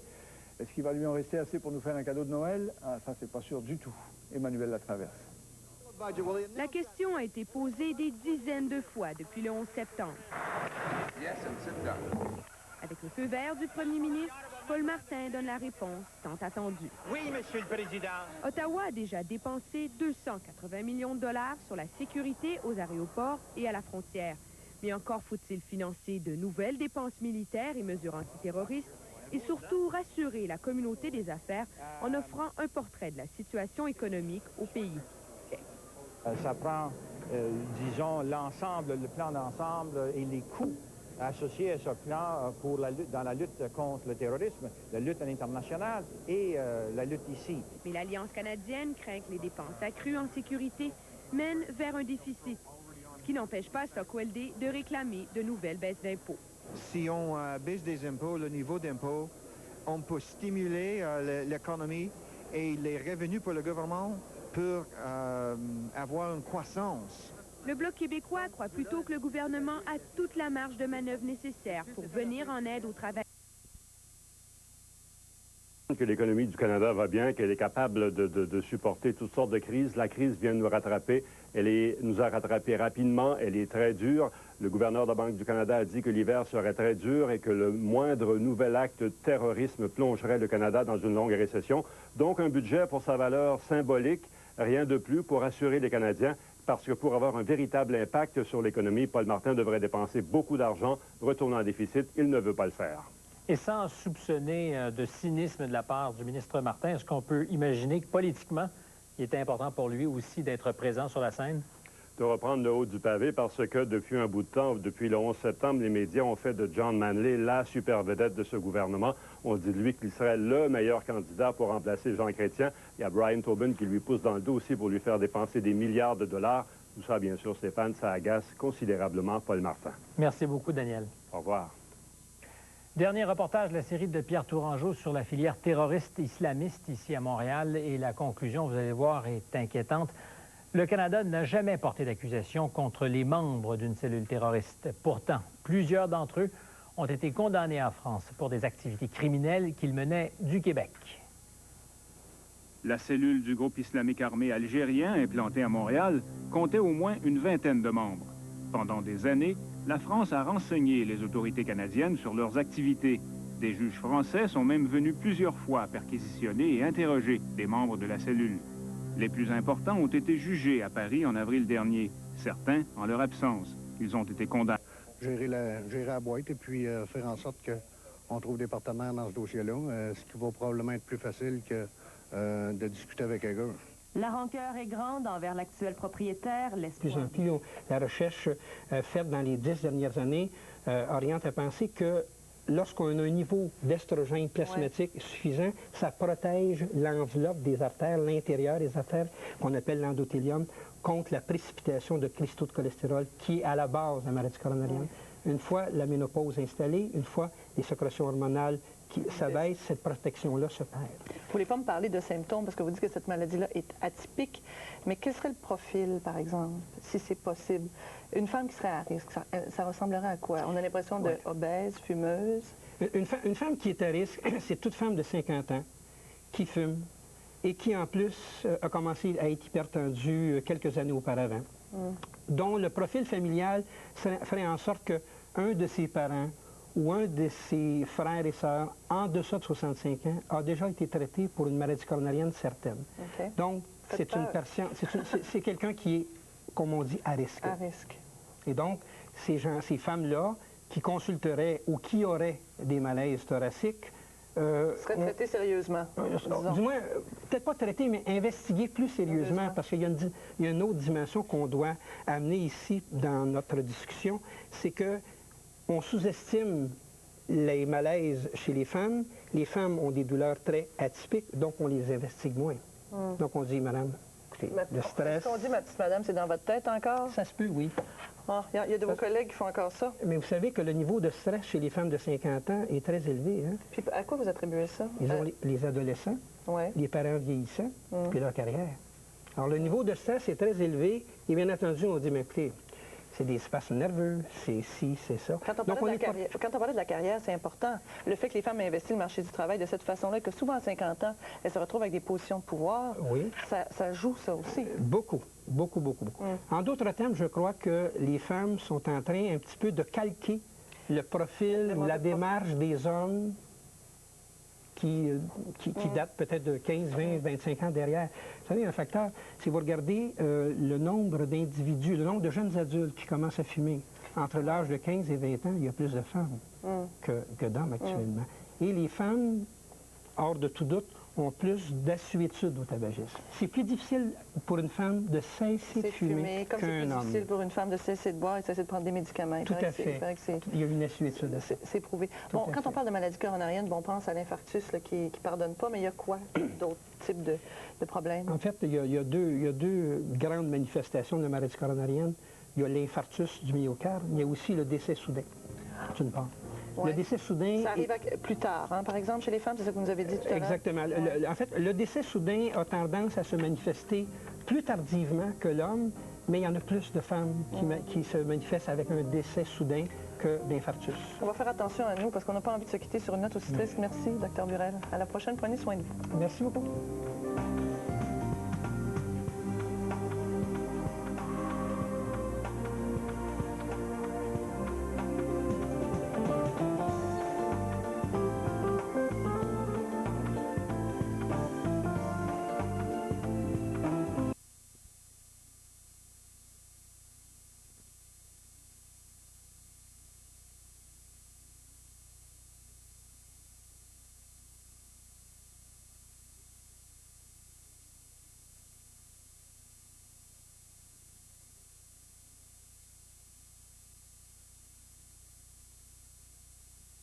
Destiné à rechercher les assassins du ministre du Tourisme.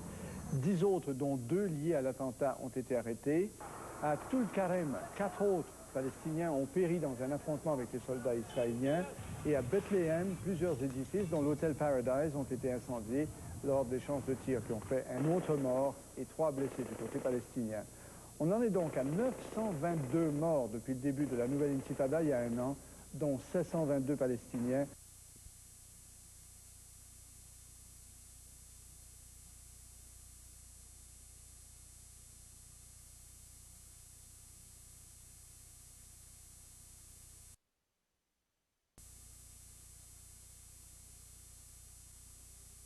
Des cons.